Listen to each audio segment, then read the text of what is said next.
Not yet. We'll figure something out.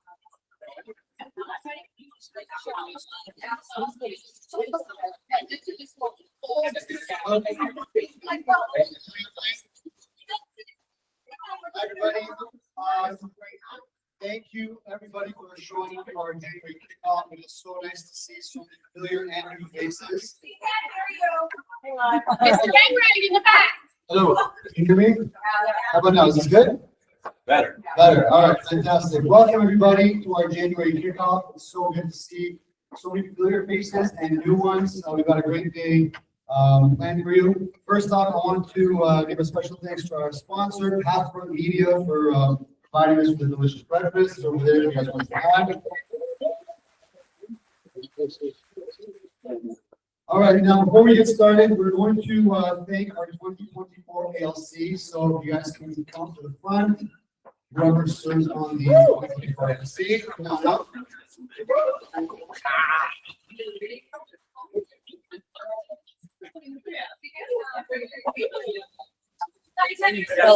Everyone's out there. So this was our amazing 2024 ALC. Was a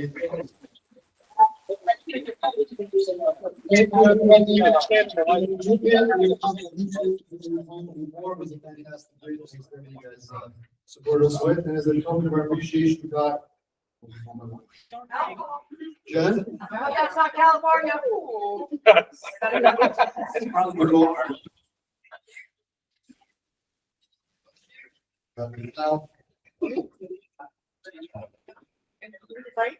Matt.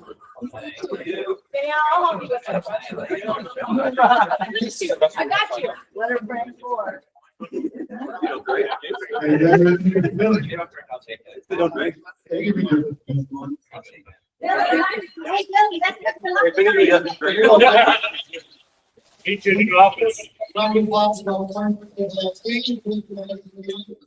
Now we're going to take our 2025 ALC. So 2025, we want to stay up here and tell us.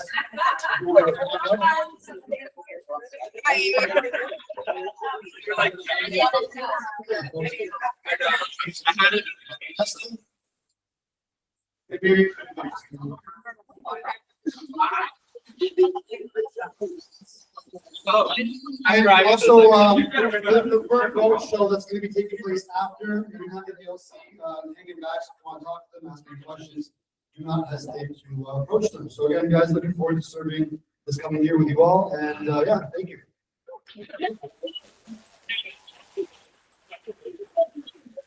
All right, now, we forgot. Mary-Anne is the CEO of Red Apple Coaching and Consulting, the #1 customized business coaching company. Known as a trailblazer, she created numerous coaching systems and programs, and the first hybrid coaching program in real estate industry called Game Changer. With over 19,000 billable coaching hours, she leads the industry in knowledge, skills, and experience, and is often consulted for her ability to predict market trends. She's been published in Forbes, Inman, REM, and is the author of Resilient Real Estate Woman book. Known for her ability to bring businesses #1 in their fields, she has been behind the most #1 teams in real estate, with over 800 business owners experiencing average profit of $3 million and 50% annual growth rates. She has shared the stage with Grant Cardone, Ryan Serhant, Arlene Dickinson, and many more. In her free time, when she's not studying neurosciences, she surfs the world, spearfishes, and rescues puppy mill dogs. In May 2021, she accomplished one of the biggest goals and became a full Ironman, transforming her life from 300 pounds to fit as that.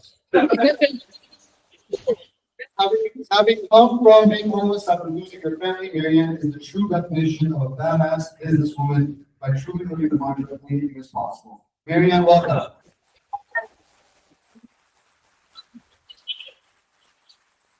Wait until, oh, here it is. There's a keyboard here. I'm going to click this on so we can get rolling. So I wore my red for Kelly, so love it, love it. I love your office, by the way. It is simply amazing. So what we have, you'll see here is scriptsandtools.com. We'll be sending out also a lot of stuff to your brokers and owners, just so you guys get a lot of goodies when we're done. So I've been warned not to swear. So I'm from Quebec originally. So a lot of you in this audience know that I will drop it, but I will not today. I'm actually the only person, to my understanding, that Mo Anderson with Keller Williams maybe signed a non-swearing contract. The only one. I was pulled aside when I worked with Gary, and long story short, she's like, we got a little something to talk to you about. We heard, and I was like, what's wrong with that? She's like, sign this, please. And I'm like, oh, shoot. Shoot. But then I was also told later that, because she's very religious, she also said that saying, oh my God, and holy is not appropriate either. So it was a challenge. That was the hardest part about working there. So we're going to get rolling. Oh yeah. I don't know. Every now and then I squeezed one out. Mark Willis always let me swear. Okay. We would go into a room and just like let it rip. And I was like, yes. I'm like, that guy's awesome. All right, so you heard a little bit about me. So my name is Mary-Anne Gillespie. I'm a CEO of Red Apple Coaching Consulting. I'm one of the top elite business coaches in Canada and the United States. You heard a lot of that stuff, but one of the things you have to learn about me is I built the #1 real estate office in Canada and the United States. Amazingly enough, when I speak, that office was the Ottawa office. Okay, so it actually was a Canadian office. And I remember when I first started there, it was my first position. I was recruiting to Keller Williams, and I remember looking at the office and I said, I wonder what this would be like. And we were the first KW office, and it was amazing. And I absolutely loved it. And I called Gary Keller's office and I said, who's the #1 office? And they said, Austin Southwest. And I said, okay. So I looked for the PC coach, and his name was Russ, and we're good friends to this day. And I said, Russ, would you mind if I picked your brain a little? I said, he said, sure. And I said, we're going to take you out in about a year. And I said, we're going to become #1. And he's like, we have 700 agents. You literally have like 60. And I was like, yeah, don't worry about that. I said, just give me some tips here. And he says, I'll mentor you. He says, don't even worry about it. And he says, I'll mentor you. He says, good luck. And he loved it. He's military. And so 1 year later, we became #1. And then the second year, same thing. So anyway, we served it good. But anyway, #1 office in Canada, United States for production. So what I love about that is it shows you, it's never been done before with any company. So it's something to be really proud about, to show you the power of an office. So I think it's really good. I also currently work with the #1 team in all of Canada. I coach 7 of the top 20 teams in Canada. I've built over 230 millionaires from zero to over $1 million in Canada. So it usually takes about 2 years. If you want it, it will take 2 years. If you do it gradually, it's not a problem. But 2 years if you're like all in on that one. So not too hard to do. It just requires a lot of effort. And I work with actually the #1, 2, and 3 teams this year in 2024 in Trap. So very, very good with that. And again, very interesting. So motivational speaker on tactical mindset. You're going to see 31,000 global coaching hours. You've heard most of the other stuff. I've recruited over 350 agents. We're adding about 40 probably in the month of January. Recruiting for me, again, it's not about recruiting for a company. For me, it's more about recruiting for the right fit. And I truly believe, like, one of the things I am die hard. I have 13 years with Keller Williams. Sat on stage. Gary Keller's the first person to give me the opportunity. He put me in front of 16,000 people at Megacam. And I sat on stage with him. And I remember, I was like, I don't want to sit next to you. He's like, you're sitting next to me. And I'm like, what are we talking about? He's like, I'm not telling you. And I'm like, why? And I'm like, he's got sick humor. And I said, why? And he's like, because if you're a good coach, he goes, and if you're a great coach, you'll be able to figure it out. And I'm like, so you're literally putting me in front of 16,000 people. And I'm the first Canadian, first coach he ever put on stage with him. And I'm like, and you're not going to tell me what we're talking about? He's like, nope. And I'm like, all right. I'm like, bring it on, baby. So anyway, so it was good. Needless to say, they lost all my luggage that time.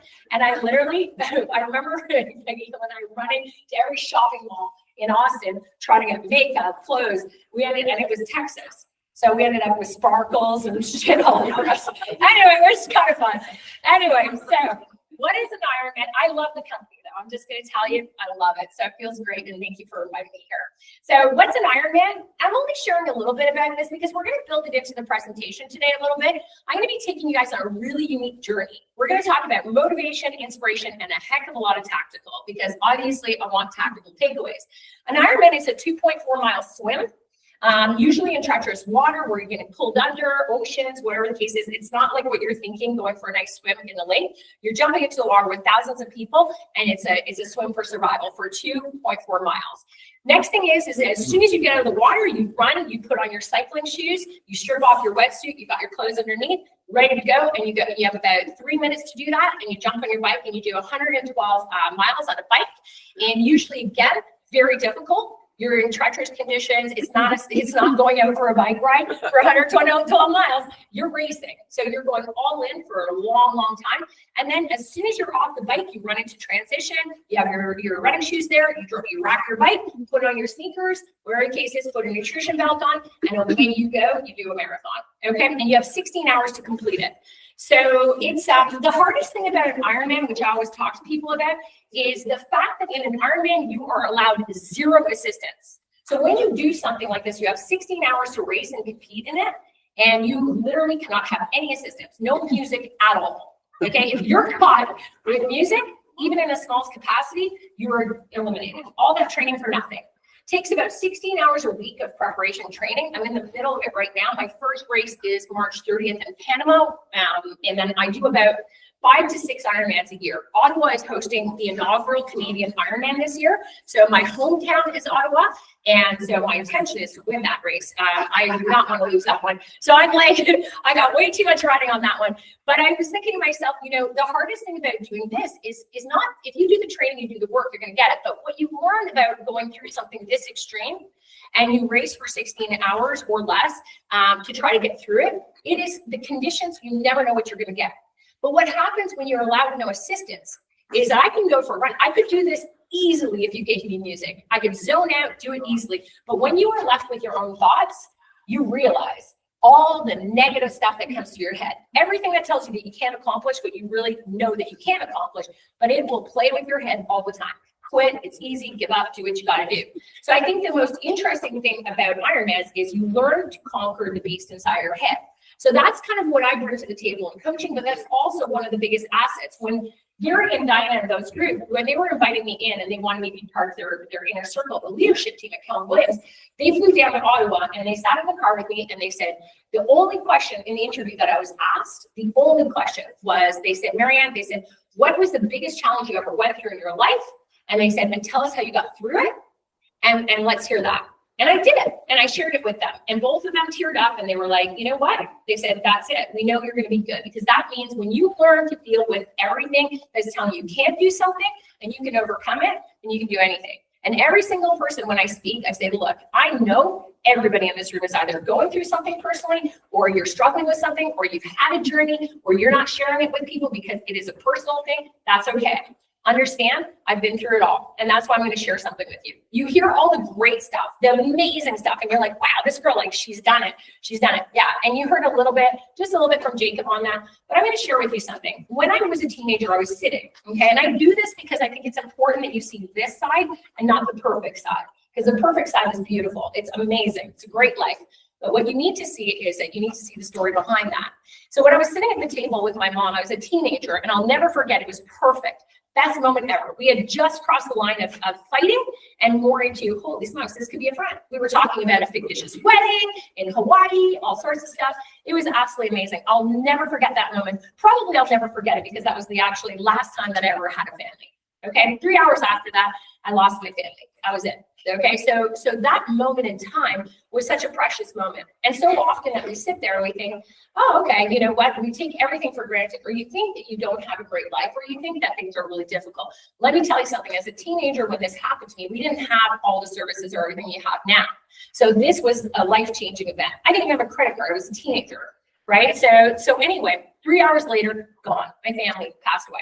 So what ends up happening after that, not a great story, okay? So it ended up after I had just buried my mother, I'm in catatonic stress level pretty much, and I don't even know what's happening. You know, this is everything. I'm from a Polish family, immigrant family, and we don't have a lot of family. They're not in Canada. So what are you supposed to do? I'm literally on my own. Again, not like we had now where we have all these resources. So what ended up happening is I lived on the street for a year.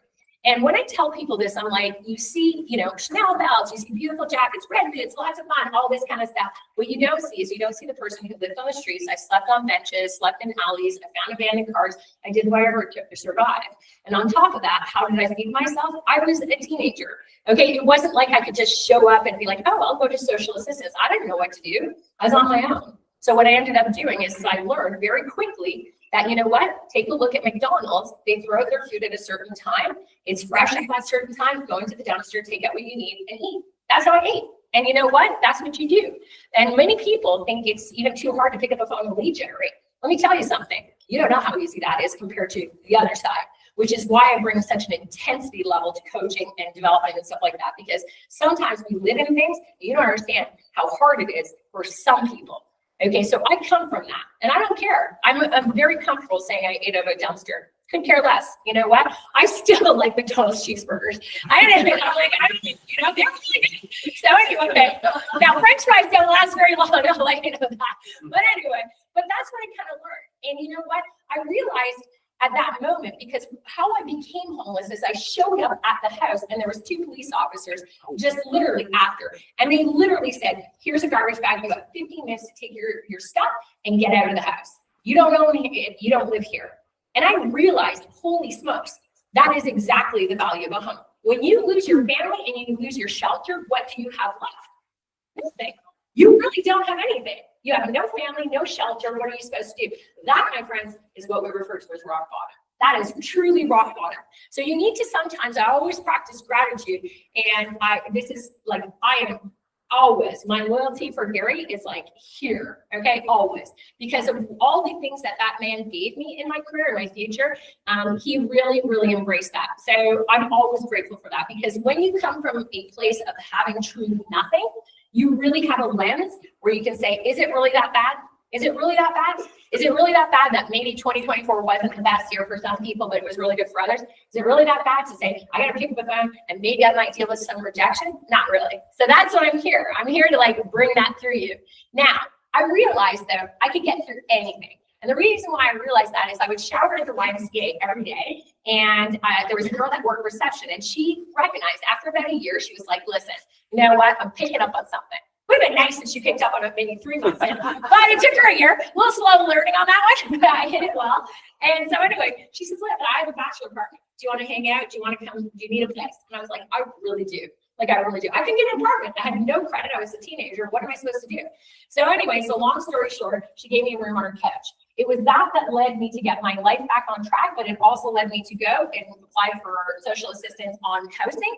And I ended up getting a really wicked apartment for $300 a month. I was able to figure it all out. The person kept it as a lease, let me live there, subletted it over to me. We did it all probably what we would say under the table at this point, but it was phenomenal. And it gave me a start.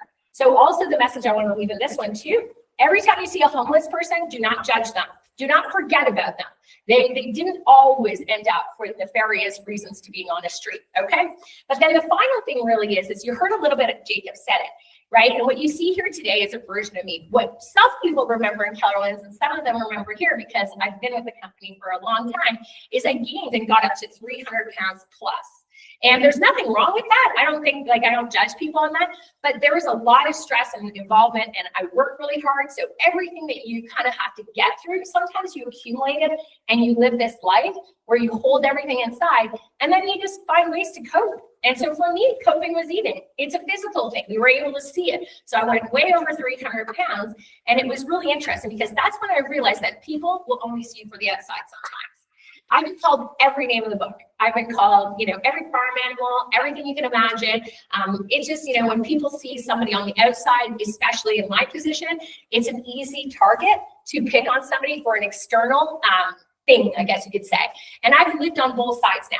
I've lived on the extremely overweight side, and I've lived on the extremely healthy side. And I will tell you, there is no better side. There's no better side. I was just as happy then as I am now. There's no difference on it. There's actually more pressure now because I feel like everybody's waiting to go, is she going to gain weight again? Is it going to happen? What's going to happen? So there's a lot of pressure on you for that, especially as an athlete now myself. But I can realize that people see you sometimes a little differently. So I love this quote because it's a great one where Maya Angelou talks about it all the time. She says, you can't really control the stuff that happens to you, but you absolutely can decide not to be reduced by them. Don't let anything let anything reduce you. If you lose a listing, lose something, don't worry about it. Okay, just take it easy and just don't be reduced by anything around you. Whatever you're going through, you can get through the other side of it. We're going to be talking about some of the game changers in 2025. I'm going to bring you through about 7 of them. And I'm hoping that at the end of this, you're going to be like, okay, we're ready to crush 25. These are the things that the best ones that I coach and develop in the industry are doing currently. It starts from everything from mindset right through the tactical. Okay, but these are the takeaways that I think are really important. And what I did is I incorporated some of the Keller Williams stuff in here, so the language would really help you guys quite a bit. The first one that we're going to talk about is breaking through fear to freedom. And this is just a huge one. A lot of people had 2024 may have been a year where you held back a little bit. I'm going to be really honest with you. And yes, I am going to drop a few bombs, like swear words. I can't help it. Okay. I've got to get this point like really across. Okay. But I did abbreviate it. If you notice, I put step F out of it. So I did change it a little bit. But the comfort zone, I talk about this all the time. If you want to crush 25, you need to get out. This is not a mindset thing. Don't mistake this as being a mindset. This is a fearless thing. This is a take your step and go to the other side. This is the whole point of living. This is the whole point of saying, if you truly want to dominate, because I'm going to cover market stats with you at the very end, and you are going to see that this is your year. This is going to be the biggest opportunity year I've ever seen in real estate. And it's happening now. So you can make a decision to stay in a comfort zone and feel very safe and happy, or you can get the F out of it. Because I'll tell you, your comfort zone is lying to you. It is where nothing epic happens. It is where safety and comfort and, oh my gosh, I feel great. How do I know I'm in this comfort zone? You know you're in the comfort zone if you have a goal or a dream of where you want to get to, and you are sitting there going, I know I could have a business that's here, but I'm actually here, and I'm okay here. Like, I'm not suffering. Everything's good. I can still pay my bills, or things are okay. I'm not feeling terrible, but I know I can be here. You're just like, I'm really happy here. You know what? And you're waiting for something to happen that's painful enough to push you up here. That's how you know you're in the comfort zone. You're not quite where you want to be, but you're okay with where you are. And you're like, what are you willing to do? Get out of the comfort zone. It is so gross in the comfort zone. And I'm telling you, it's just gross.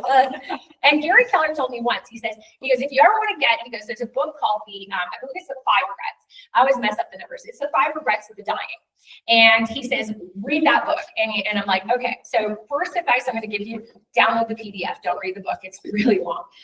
So download the PDF. It's online. It's called The 5 Regrets of the Dying. And what it is a palliative care nurse who talks about, the number one thing that happens when people are dying on their deathbed. And the nurse basically says, like, one of the biggest regrets is people didn't do what they actually believed that they could do. They held back for safety and comfort and all of the above. I am freaking telling you, read it and remember it and see it and go, this is actually what's going to happen. When you are on your deathbed, and I don't want to think about that, but when you're on your deathbed, this is what you're going to regret. You're going to regret what you could have been and what you should have been and what you knew you had possible. When I joined KW, you think I didn't, like, comfort zone would have been sitting in the market center and not building something. That's comfort zone.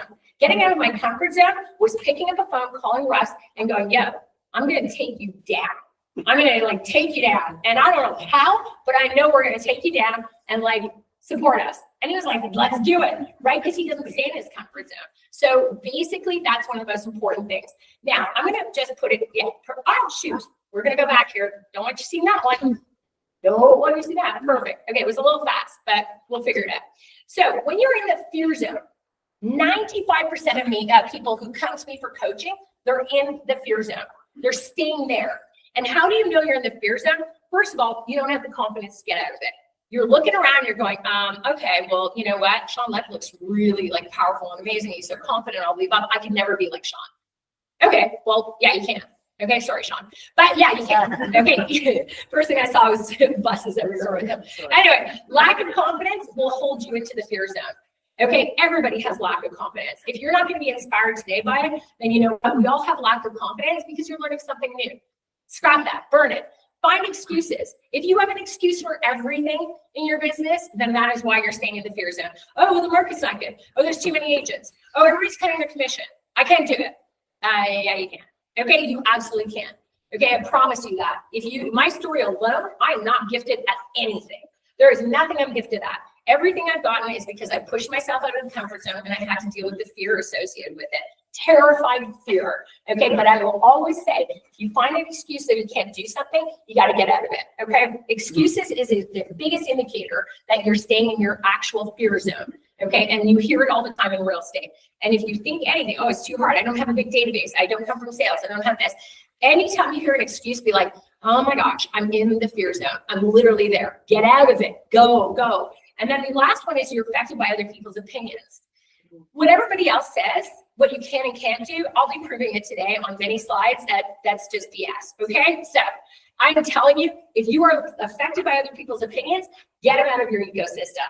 Okay, just get them out of your ecosystem. If you are a negative individual, you don't even make it into my direct messages. You don't even make it into my network. You are done. You are finished. If you ever tell me that I can't do something or you bring negativity into my world, you're out. You're gone. I just can't deal with it because you know what? I don't believe it and I don't want it in my head.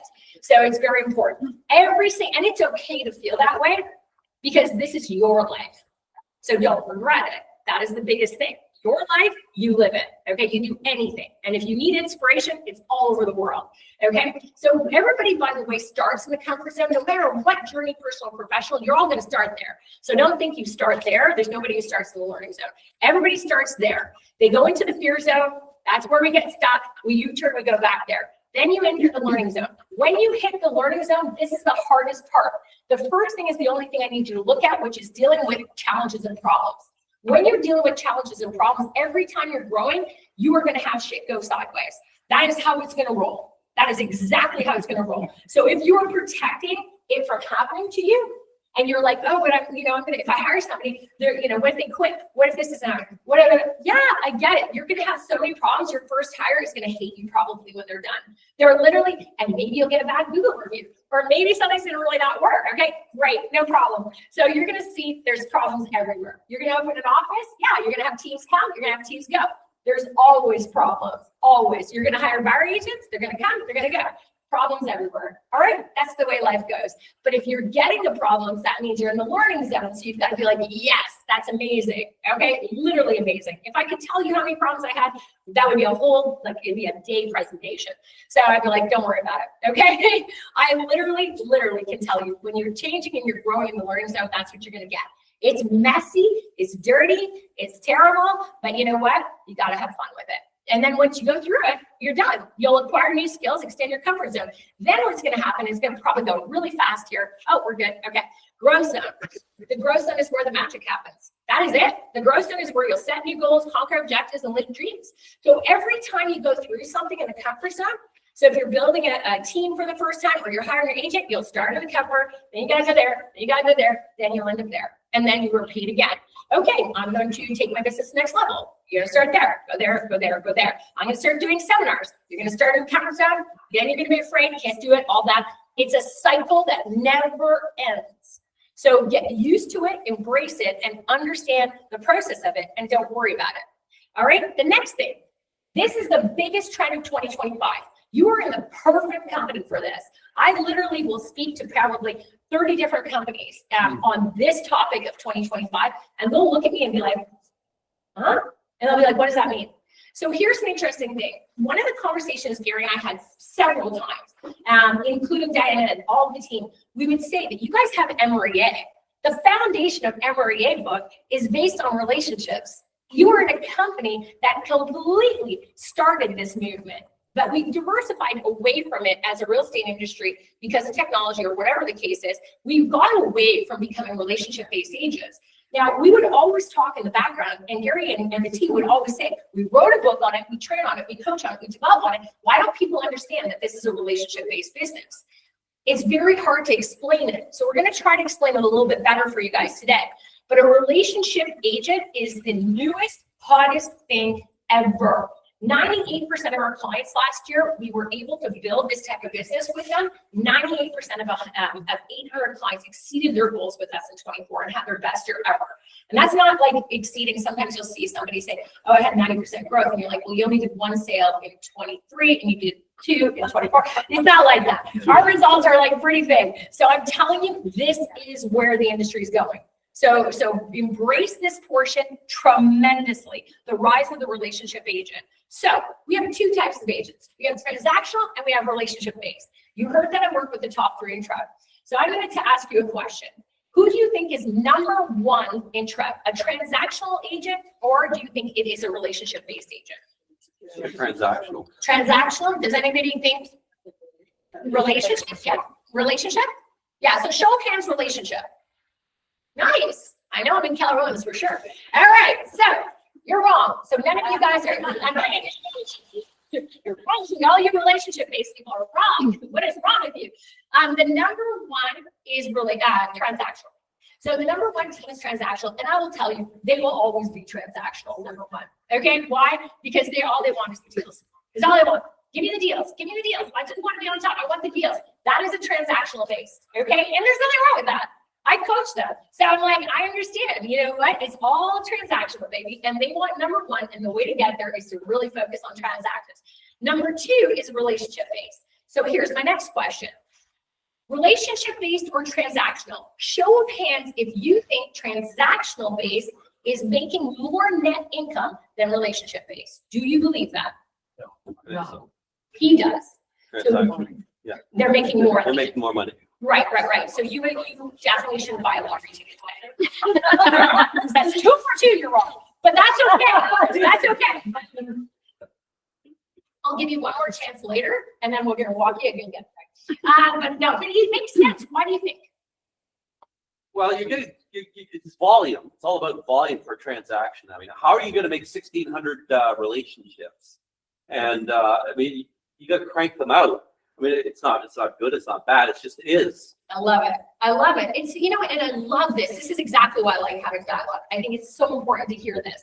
And you know what? Theoretically, you're right. But in this case, because I coach them, I've seen the P&Ls. Okay. And guess what? The difference between the net profit of a relationship-based team versus a transactional team, the difference is 38%. Wow. Yep. I will tell you right now, it ain't small. It's not 2%.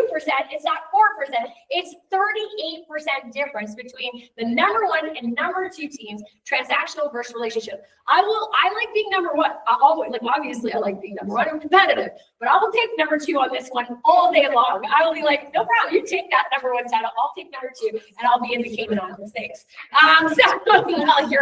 While you're at in summary taking a vacation. So I'm only kidding. I'm only kidding. That's a joke. It's my team. I forgot to book a vacation this year. So they asked me where I was. I'm like, I think I'll go summary for the week. So transactional versus relationship based, totally more profitable if you're running relationship based. And I will tell you. How do you know if you're operating transactional versus relationship? These are the biggest indicators as a coach I can tell you. If you are operating and you're only focused on closing the deal, man, I am telling you, if that is the conversation you have all the time with your coaches, if that's the conversation you always have with your teams, if that's the conversation with your brokers and team leaders, you're operating a very transactional based business. Other, relationship, you're more on ROIs, long-term loyalty, all that great stuff. If you are only advertising listings and you're like, gotta advertise those listings, just listen, you're definitely transactional on your social media, especially. That's how you're coming across. If you are putting value-driven marketing and content and really engaging with people and really sharing stuff out there on your social media, you are a relationship-based individual. If it is all just listed, just sold, everything, that's transactional-based team. Very obvious on that. A transactional-based team is always focused on lead gen. It's lead gen. And I don't mind working with either. You have to understand. I want to be clear. Transactional-based does not mean they don't care about their clients. That's not what it means at all. It just means is that they want a business that's focused and driven this way, and relationship-based is that way. It's very simple. It doesn't mean you care about the business less, or you're not passionate, or you don't care about your clients. So be careful about that. But then you're looking at CRMs. How you know is, do you use your CRM to track leads, deals, and it has no personalization behind it? So if you are using KW Command and you're only focused on lead generation portion, deal portion, and that's it, no problem. Then you're transactional. If you're using KW Command and you're using it for something a lot more empowering, and you're going, you know what? I'm putting notes, I'm using every aspect of it, I'm tying your emails into it, I'm making sure that AI is running on it, and you're really invested into the relationships in Command and all the tools to build it. That's how I know you're relationship based. 1 in 20 is the new return. Okay, of that database in Canada, at least I can tell you in Canada it is, and 1 to 5 deals a year will come out of a database that's transactional. Okay, and that's usually what you're getting. It's not that substantial. Okay, so taking a look here, this is a good case study of somebody that I coach, and it's excellent. So this case study shows they're making $1 million GCI on their database. Okay, I started with this person at very little. They're investing $10,000 a month into the database, and they're getting 11 leads, 9 appointments, 65 closings, and they have 3,500 events in their database. Okay, I love being in front of a group that understands what the word METS means, right? Does anybody know what it means? You're scared to. Whom you've spoken to. Yeah, METS is Real like estate. ocular. You guys are scared to say it, aren't you? Because I'm gonna put you on the spot. Go for it. So I just got expense monthly investment. They're spending $120K a year on this sphere. Yeah, they're getting what return? Okay, but what do they spend? What is $120K? That's what they. I am so glad you asked that question. And by the way, you can do this all session, by the way, don't care. So here's the thing. They didn't start with 10K. Just so you know, I started with this individual on their database. We started with a database of 300. So they had 300 people. We built the database up to 3,500. Their investment was only $1,000 a month at the time. So you have to measure that. So if you're getting $1 million GCI, this is the source from this database, and they're investing 120, what's the profit? What is the profit return on that? 1 million minus 120. 80%. It's good, right? Over 850,000. So they're making a ton on this. What are they spending it on? They're not doing the typical marketing, right? They're not buying leads. They're not doing anything like that. They're doing client appreciation events. They're investing into, they have a VA that looks at everything. All their clients are on their social media. They're using their CRM. Client has a baby. They have a plan in place. They know it. If their client's on vacation, they go to Amazon. The VA sends out sunblock to them or aloe vera gel. They are like Disney. So they're constantly, they have season tickets they give out. They do fun contests with their database. They recognize it is very amazing what they do with their database. They pour into it like you've never seen. So the things that they do, 10,000 a month is nothing. It's nothing. And they invest into that database. That's all they do. So, and you can burn through 10,000. They run contests. They do appreciation events. They do high-end seminars. They do all that. Howard's what? It's 3,500 people. If you're sending out, you got to look, they have a Sunshine Club of top 20 people. They give out every year. They make sure that anybody that bought and sold with them or gave them a referral, they give beautiful wreaths to them every year at Christmas. They invest into their database. That is an expense revenue Canada's going to take out. But even season tickets to a local, sporting event would be what here? What would it cost you? What's a sports? Is it Blue Jays? Okay, the Leafs. Oh gosh, I'm gonna have that. So how much would you see the tickets to the Leafs cost me? $1,000. $1,000 for the whole year. No, for two. Okay, for the whole year, $1,000. I wouldn't even pay that. No, I'm kidding. So it would be what? Another different 100,000 for 2 tickets? Yeah. You got to look at that. I mean, it's things like that you have to look at. They're getting boxes. They're really investing back. They have 2 client appreciation events every year that are massive. So you have to look at it. It's not that hard to spend $10,000 a month. You have to look at what you're spending on. What's your highest expense for your business, right? We'll get more into this though. Don't worry. They have 3,500 people into their database. Okay, that's not much. It's really not much. If you want to question what's in your database, very simple. Go into your phone, just take a look. How many people are in your database? It's that simple. Okay, and we will show a point that's very interesting later. See, relationship-based businesses means that you actually invest into the people that are in there. Okay, too often we don't. We don't even know anything about them. How many people in this room, and I will ask you a question that's very interesting. How many people in this room could tell me that in their database, they have everything tied again into when their mortgage renewal is of every person that they bought and sold a house with? Okay, So you don't know that. So if you don't know things about the clients that you have and the people in your database, then what do you have in your database? How are you using it? It's very easy, right? Go ahead, Louis. If you, let's say you have I have about 11,000 people in my database. Would you start, put up, like do a second database with relationship of people and just start from scratch, like maybe convert them at a time, like make it slow transition? Yeah, I would not do that. So what I would do, if you have 11,000 people, so here's an interesting stat. The magic number to make $1 million, the magic METS number in Canada, Ontario specifically, is 3,000 people in your database will get you $1 million.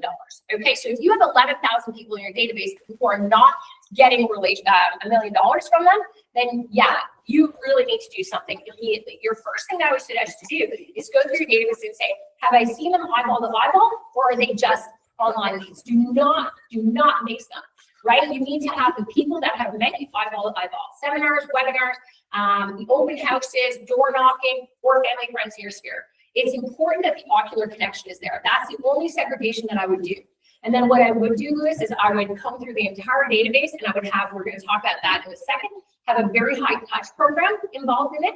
Very high touch program. And I would probably, there's some AI that I can absolutely email it to Jacob and I'll give you it later. Actually, I think it might be in the download that I have for you guys. There's an AI right now, and I think it's called Crazy Eggs, I think it is, or something, Crazy Eggs. Anyway, it will go through your whole database and your website and tell you all the things that are wrong. It'll go through your website and it'll, or your database, and say, you have 1,600 people who have no emails. You have 1,700 people, and that's what I would fix. Most of the databases are dead because they're not connected. You have the ability and command to connect the emails, to connect the social, use the AI tools out there for looking at your database. I wouldn't blow it all up. I would use AI, and I can share that. We'll go back to Louis in a second. Okay, question? How did it take you to this point for 300 for their database? It took about 3 years. It took 3 years, and it was really hard because a lot of people resist it. It's weird because you have so much technology, people don't want to go out and meet people. And it's very strange to me as a coach because I'm going, you would rather call strangers and buy leads than actually go out there and meet people. It's very odd. And so it took about 3 years because about 6 months, I was like hammering them, let's go. Like it's very hard to convince people about this, the relationship portion. You can ask Gary. I mean, you have a book on it. And nobody likes to even look at that and say, like, it's relationship based. So it took 3 years for that. You could do it in a year and a half. When my first year in real estate, I did 80 deals and I'm a transplant. So I did 80 deals my first year. I made $1 million a year too. And I knew nobody in my city. And how did I do it? I door knocked an open house 2 times a weekend. So I would door knock every day. So I did about 40 hours a week of door knocking. And then I did open house Saturday, open house Sunday. And I went to every networking event and I captured info. And then I started doing things like I would, I've coached a lot of teams on this. I would do events like Ribfest and things like that. And I'd give away stuff and have draws and I'd be there present and meet people. I'd get 300 people at a time and I would put them in my database. So I did community events at a very high level. And I built those networks that like you've never seen because I understood this. Gary didn't have to show it to me 17 times. I was like, I get it. I'm like, I get it. The more people you meet, the more goes into the database, the more I can leverage those. Why in the world? I'm one of the top Zillow coaches. I have over a 60% conversion with online leads. I will tell you right now, they sell those leads 7 times. 7 times. It's a multi-billion-dollar business. They wouldn't be a business if everybody was building relationships. Behind the scenes, what those companies are saying is they're saying, thank goodness nobody wants to build relationship-based businesses. That's exactly what they're saying. They're like, because if we did, and we really poured into relationships, and we started building them, they would be out of business in a second. Your business would be here, they wouldn't. Because they're building the relationships with the consumers, not you. So that's what they're banking on. So that's a very, very good point. Our team, just to give you an example, our team right now has a ridiculous goal. We are building over 1,000 people a month into our database, 1,000. And it is key for us to get there. And so I set big goals. So set whatever you want. When I first started, I was like 100 people a month was my goal. On average, 50 is reasonable. Meet 50 people. A good example, if you do an open house and the neighbors come in, many people will be like, not buying your house, still want to talk to them, and they'll scrap it. I'm like, are you kidding? That's a database. They know 7 people. Get them in there, talk to them. Not everybody is going to be buying or selling. Look at the numbers. You have 3,500 people. They're getting 65 closings a year. So it's not hard to do. Very, very, very easy to do. And let me tell you something. Everybody knows something. Lewis, you have another question? Do you know what database that person's using, like the CRM? I'm supposed to say KW command. Yes, what are you trying to do to me here? Next one. Second best. Okay, so the second best one, because KW command is the best one. Okay, so we can only go there. So the second one is obviously follow-up boss. Follow-up boss is second, lofty is third. So you have those. The most important thing you have to remember about a CRM, make sure it's smart. Okay, if you are using a CRM that is not AI compatible, and if it is not AI compatible, you need to scrap it immediately. Get out of it. I don't care how much you love it. Okay, it has to be smart, and you need to get AI compatible. Okay, I'm telling you right out of the gate, trust me on this one. If it's not AI compatible, get rid of it, period. As long as it's AI compatible, and Follow Boss and Lofty are two of the biggest ones. Two of the biggest ones right now, okay? So as far as that goes, AI compatibility is huge, and you don't necessarily want to get one that's going to be sold to somebody else. Is command AI compatible? What do you guys think? Is Command AI compatible? It's getting there. How do you guys not know this? It's getting there. Yes, it is getting there. It is getting there. So it is getting there. I would say that you really need to talk to your command person. So let's talk. Deflect. Stop putting me on the spot, squirrel. There's, oh my God, is that a UFO? So, I think it is. Next slide. All right, this one is a fun one if you've taken Bowl. Okay, now, if you've taken Bowl, we're gonna have a little fun. What is the average Canadian customer? You meet them at 33. They're 33 years old, they come to you. What are they worth? Give me a number of GCI of what worth you put on that individual. 33, buys a house with you. What are they truly worth? I'm going to give you a chance here. 150,000 a year. 150,000 a year. 150,000 a year? Yeah. That's pretty impressive. Okay. So Well, I live in Toronto, so it's. yeah, that's true. That's true. Okay, 150K a year. So let's look. The lifespan of a client. So the question is this: when a person at 33 comes in, buys or sells a house with you, okay, what do you feel the GCI in front of your face, that person is worth what to you? 30K. 100 per year, 100 per year, 100 in a lifetime. 30K per deal. Okay, done. 250,000 for the lifetime of the client. I like that. Now we're talking. Let's not do that. You could pass away in 10 years. We don't know. Okay, but here's the thing. You guys are really, like, you want to get this nailed, right? So when you take a look at the 7 transactions, this is what they're worth. They're worth 3.8 million. So I'm not going to casino with any of you. All right, so this is what a Canadian customer is worth, 3.8 million. Okay, when you have a, now, if they're like 60, they're going to be a little less, right? They're like, probably you get them 2 million out of them. But here's the thing.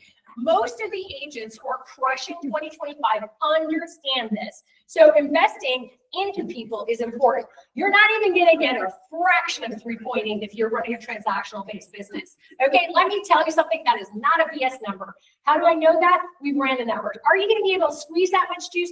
Not necessarily. Very close to it, you could possibly get, but that is their lifespan, 3.8 million. Okay, the amount of things you can get out of a relationship is huge, and I will tell you why. And this is true.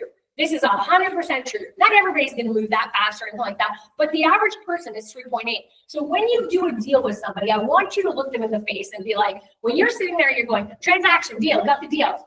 Did you treat them like they were worth 3.8 million? You ain't going to get 3.8 million unless you treat somebody that way. Okay, if somebody treats me like garbage, I'm not doing anything for them. I'm very selective of who I come in and I talk to and I discuss things with because it's important to me. I need to be with people that respect me and value me and treat me well. That's the same thing as this, is that if you treat somebody like, I don't care if you didn't get along with them, figure it out. You know what? Be a good person. Treat them like they're worth something to you because this is sales and this is relationships. Now, why shift? Here's a rapid fire on this one. Okay, first thing is 56% of customers state that if you have a great relationship with them, they'll use you. Okay, so if your database is dead and it's sitting there, hence the 10K a month investment that team does, guess what? They literally are like, you know what? They pour back because they'll use you, they'll refer you. 1 in 20 people will refer business to you, reduces dependency on cold leads significantly, conversion is higher by 70 to from 30%, 7 times more expensive to find new clients. I will tell you, I've seen every P&L you can imagine. The amount of people buying the leads makes me want to really get sick to my stomach. It's so lucrative for those companies right now. It's insane. All right. And so also repeat clients are 15% more likely to buy secondary homes with you. So that means also if you are calling your database, how you know you're in relationships, here's the thing. Your database, if you have a smart CRM and you program it and you say, listen, anybody who bought a place or sold a place or whatever 7 years ago, make sure you identify. It'll scrub through your system if it's done right. It'll scrub through your system. Boom. It'll say, here's your list of all the people that bought 7+ years ago from you. Call them. Hey, Mary-Anne was reaching out to you. Just see, you know what? It's a great time. Prices are down. Interest rates are going down. Before we curve up again, I'd love to talk to you. Do you want to talk about investment properties, cottages, anything like that? See what happens. Here's the biggest number though. 28% of sellers choose to work with the same agent previously. You know what that means? Is that? A lot of orphan clients. See, you got it this time. Yes. Yeah. Oh my God. You got it. Well, you did. So 72% are abandoned. So go hunting, right? Go to a new home division. Yes. Okay, so when I'm door knocking, I hear this a lot. Oh, I already Yes. got an agent. How much is that? How much is that as bullshit? Well, I mean, let's see, I mean, I'm looking at this. 99.99%. I mean, have you ever traded in Toronto? Obviously, you're from Toronto. I How many only, agents? almost only traded. 1 out of 3 people employed in Toronto has a real estate license. 1 out of 3. Yeah, I can see So that. of course they have an agent. Yeah. They have an agent. But an agent is different levels. So of course, everybody has an agent. Everybody has a doctor, everybody has a dentist, everybody has a car, everybody has like, it's rhetorical. It's like, sure, you know what? It's a competitive industry. That's the other thing you have to remember. Get competitive, guys. It's okay. If you don't believe you're better than everybody else, come sit with me for a few months. Well, I'll make sure you believe that you're better than everybody else. 72% is opportunity, guys. Nail that opportunity. Don't let it pass you by in 2025. 72% of people are abandoned. Here's the biggest point I'm going to bring home, okay? This is what I want to bring home for this section. And then the next slide, you're not allowed to take a picture of. But this one you can. So the first one, I'm warning you. 1 out of 3 people are getting divorced. 1 out of 3 in Canada are getting divorced. So let me ask you a question. What's the biggest age demographic of divorces right now? Mid-30s. Mid-30s, 40s. I'm feeling like a lot of you are speaking from personal experience. Yeah, I like it. All right. What did you say?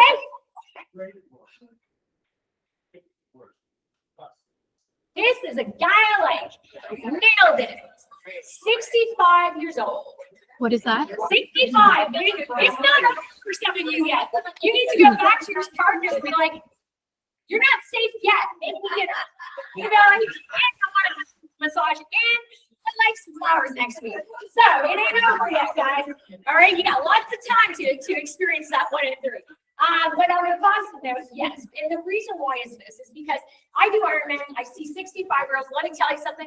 They are like, I've never seen them in this kind of shape. It is freakishly weird. Okay. And they are healthier and more amazing than I've ever seen. And what's happening is they have so much equity in their house that they're saying, hey, you know what? I'm done. Whatever the case is. And they're like, I want to go live a healthy life. The other partner wants to sit on the couch and do nothing. So what do we got here? You got those 2 segments. And the healthy person says, we can cash out. You go find somebody to sit on a couch.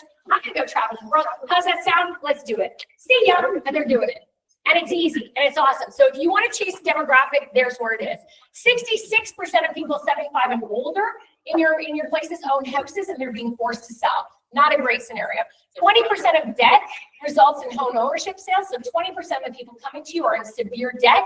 32% of mortgage defaults and foreclosures. You think it's because they're terrible? No, they're just not telling you. Critical illness. This is a number that freaks me right out. And the last number is this one here. We're up to almost 7% actually, but I went down 6%. And what I hated about COVID is how I also heard all over the media during COVID that unemployed people didn't own houses. Liars. Okay, 1.6 million people in Canada are unemployed and own houses, and they are suffering. So here's the thing. Relationship-based means pick up a phone.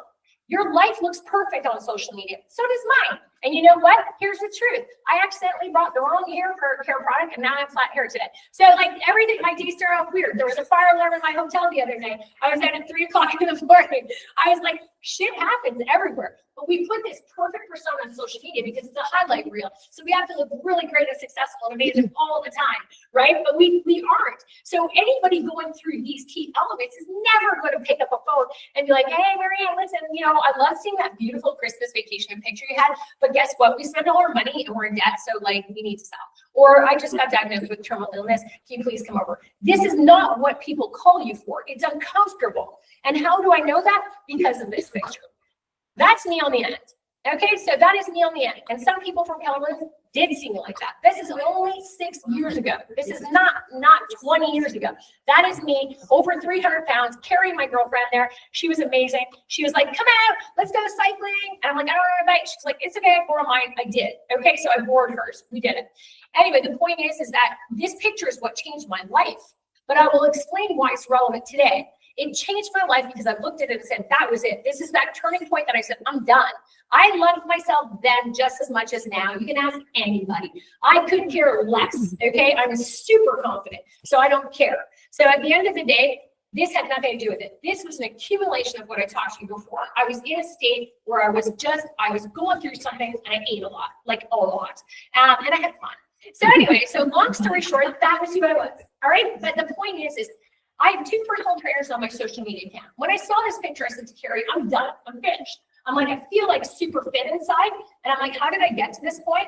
And I said, I gotta change my life. And she said, what are you gonna do? So I said, I don't know, I'm gonna Google. And I'm like, hardest thing to do athletically. And it said, Ironman. I'm like, well, I don't swim, I don't bike, and I don't run. So that sounds freaking perfect. Let's do this shit. I'm like, let's make it happen. She's like, all right, let's do it. So I'm like, okay, I'm gonna do it. She's like, you go, girl. And I'm like, all right. So I did. And I have 2 of the best personal trainers in my city on my social media. Okay. Anyway, when I became an Ironman World Championship athlete, they sent me, both independently, sent me messages on social media, calling me every name in the book, saying I was a terrible business owner, terrible role model, didn't support them, all of the above. So you know what I said? I was like, wonderful. And thanks for coming to me with this. I said, I like such motivation. And I said, could I ask you just 2 questions? They said, yeah. I said, first question. I said, did you ever send me a message or reach out? And I missed it.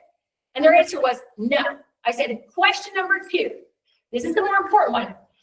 In this span of the last X amount of years, did you ever at any point lose your eyesight? And they're like, no. I'm like, then how did you not see this? Yeah. Because I can see it. Like I could pretty much see it. And I became 300 pounds. I wasn't 300 pounds my whole life. Obviously, I became something. So why didn't you reach out? Well, why didn't you reach out to us? That's not how the game works, people. It's not how it works. I was going through something just like all those other people, which represent bigger portions, and they're going through life. And you know what? I was not going to reach out to you. Why? Because it's your job to reach out to me. And if you don't check in and see if I'm okay, and every person on your social media and every person in your database, every person you probably know has shelter over their head, renting or owning. So if you're not picking up a phone and you're not showing that you actually give a shit, and you're picking that phone up and you're saying, hey, I'm checking in. How are you? Is everything okay? It takes, this script is easy. You call in January and say, hey, Mary-Anne, just checking in. It's 2025 and I really want to do a better job keeping in touch with everybody. And I don't want to miss anybody. Is there anything real estate related that you're going to need my help with this year? I'm here to help and answer any questions you have. It takes a second to care. It takes a second to send that email. It takes a little bit of effort. Get out of your fear zone and do it. You will make 6 to 7 appointments a week if you do that. It is easy. And I know it because we coach so many people. It works. Period. Okay. And it's how you build relationships. But when nobody does that and you don't do it, then I will assume you don't want my business. I will assume that you don't deserve my business. And the reason why is because I was going through shit. So it's not my job to call you. It's not. And so these guys learned a very hard lesson. Had they actually taken me on as a client, guess what? They would have been pretty famous as trainers because of who I am now. And I'm like, but they didn't. Big mistake. Like pretty much. Yes. Okay, so part of one of my weekly daily activities is going through the database to figure out, okay, who the hell needs my help in the next couple months or whatever. And I'm going through, that guy's a dog. That girl's a bitch. She's a dog. She's whatever. And I'm thinking, this is gonna go somewhere good. Yeah. So I'm going through them and I'm thinking, okay, am I doing this wrong? I mean, if I'm calling them and, If you think that way, yes. and they don't answer after a dozen phone calls or reach outs, and then what do I do? I mean, do they stay in the database? Yeah, you stay in the Do they database. keep cranking? I just keep Yeah, I've No. heard, like, I like, whatever. yeah, I'm a big fan of Brian Buffini, but at the end of the day, I disagree with the fact that you can kick people out of your database. You don't do that. You don't kick people out. I mean, you know what? Why would you do that? Just call people, leave a message, and do it every quarter. So in here, you'll see, guys, it says 4 call plan. So we call every quarter. So if you have a database, divide your database into quarterly, set up a 4 call plan, and leave a message. If they don't answer and your database gets huge, then you may have to have somebody else call them and just leave a message. It doesn't have to be you. If there's no statistics that says it has to be you. So if Sean calls me, it's great. But if Sean has his agents, or if he has an assistant, and they say, hey, listen, I'm calling from Sean Lestine. I just want to reach out to you. You know what? It's our quarterly check-in call. We want to make sure everything's good.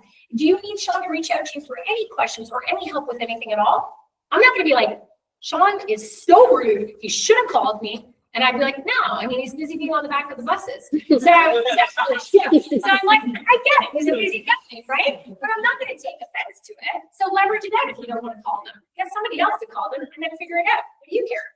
Simple as that. And leave a message. It's very easy. There's a million VAs that'll do it for you. I like hiring students of the clients that I have, and I just send them a message and say, who wants to do some calls for us this month? We'd love it. If you're articulate and you're communicative, we'll give you a script, we'll train you, develop you like that, and then you get bonuses for any appointments that you book for us. Easy. So it's not that hard. It's very simple. But the call plan is the most important thing that you can implement into your CRM, which is very simple. It is where the highest conversion comes in, and that's where people understand that you give a shit about that. That is the most important thing. Building it, set a number. If you have set your targets and you did your business line this year and you missed putting people into your database, you did not put Mets in there, you need to put Mets in there. Huge. I would say 50 a month is a really good one. And then always meet new people. Make sure you're out there. Important. Social media. All your clients, I'll get to you in a second. All your clients need to be on social media on your accounts. Social media is the biggest free advertisement in the world. If you are not on social media and your clients aren't all in there, it is critical that they're in there. Friend all of them. If you're like, well, it's my private Facebook. Okay, it's the largest marketing platform in the world. I don't care if like you have you can segregate who sees what on your social media. Get them on your social media. It's important to tie it into your CRM, and you need to do that. Post live Q&As to be more authentic. Okay, consumers right now, the number one thing consumers want to hear about, financials. What programs are out there to make buying a house more affordable? What can I do with this? Do interviews. If you're worried who's going to show up and be like, it's going to have a party and nobody's going to show up, yeah, it's going to happen. Okay, I coach an individual. We did an event. We did it at a hotel. Nobody showed up.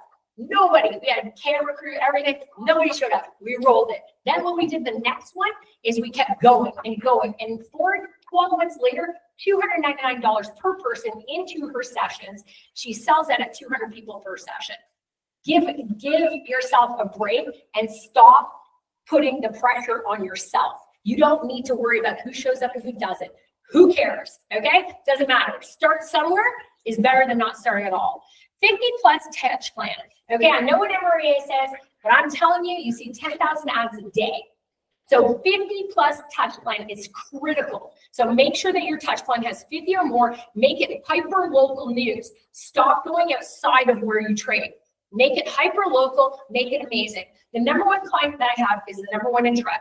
And what we do with his newsletter is epic. Okay, it's all hyper local. And it's all right now, what we're doing, that's the open ratio we've ever had is take 24 a year, 23 and 24 and measure the two. What did 24 do? And all the performance difference between 23 and 24, send it out. It's like candy to people, but make it hyper local. Nobody cares what's happening in Quebec. Okay.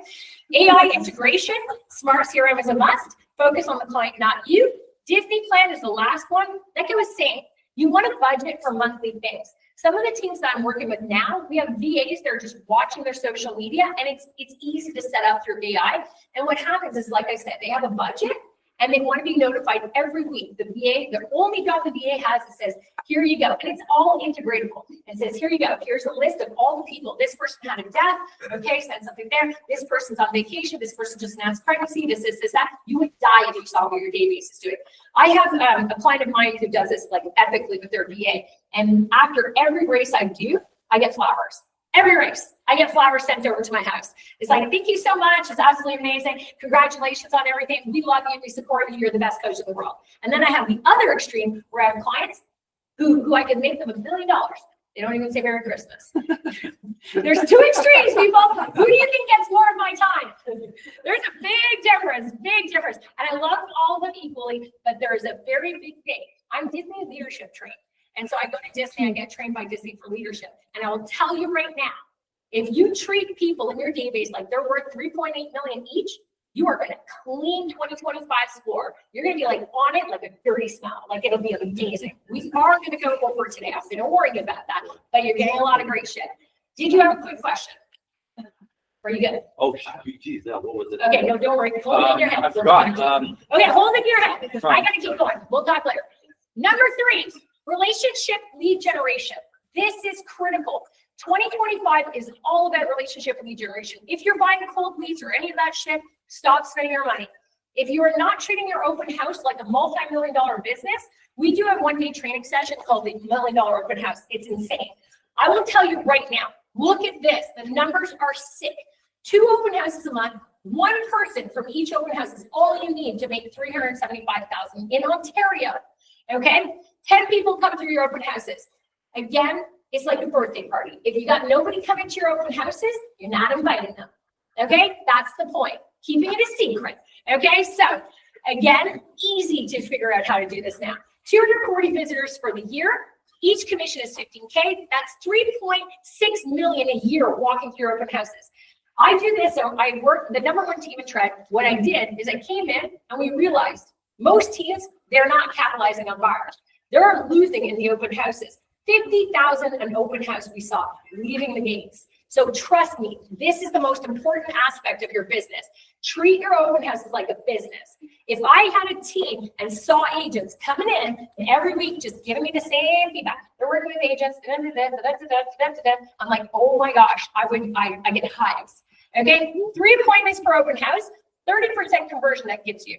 1 appointment cancels, 1 isn't qualified, 1 becomes a client. That means you have 24 clients throughout a year. That's it. Okay, that's the worst conversion ever. That's a 10% conversion. That means 24 clients, there's your 360. All the other stuff is things that come with regular database follow-ups. This is a system. So if your open houses aren't producing this business, you need to look at it and wake up and say, what am I doing? Am I just showing up and thinking an open house is a punishment? Or am I treating this as the biggest lead generation opportunity for relationships in existence? It is gold, your open houses. If somebody says they're working with an agent, the first thing I say to them is, when does the contract expire? People, I'm going to tell you, right? Guys, I am telling you, I am the shark that swims the waters in your markets. Here's the thing that I always say, okay? If I drive into a Mercedes dealership, sorry, I gotta say this, I gotta move for a second. So if I have a BMW and I walk into a Mercedes dealership, okay, and I pull in, I roll in with my BMW, and I'm like, yo, and the Mercedes guy goes, hey, and he looks at it, and I'm like, yeah, you know, I don't know the BMW, but anyway.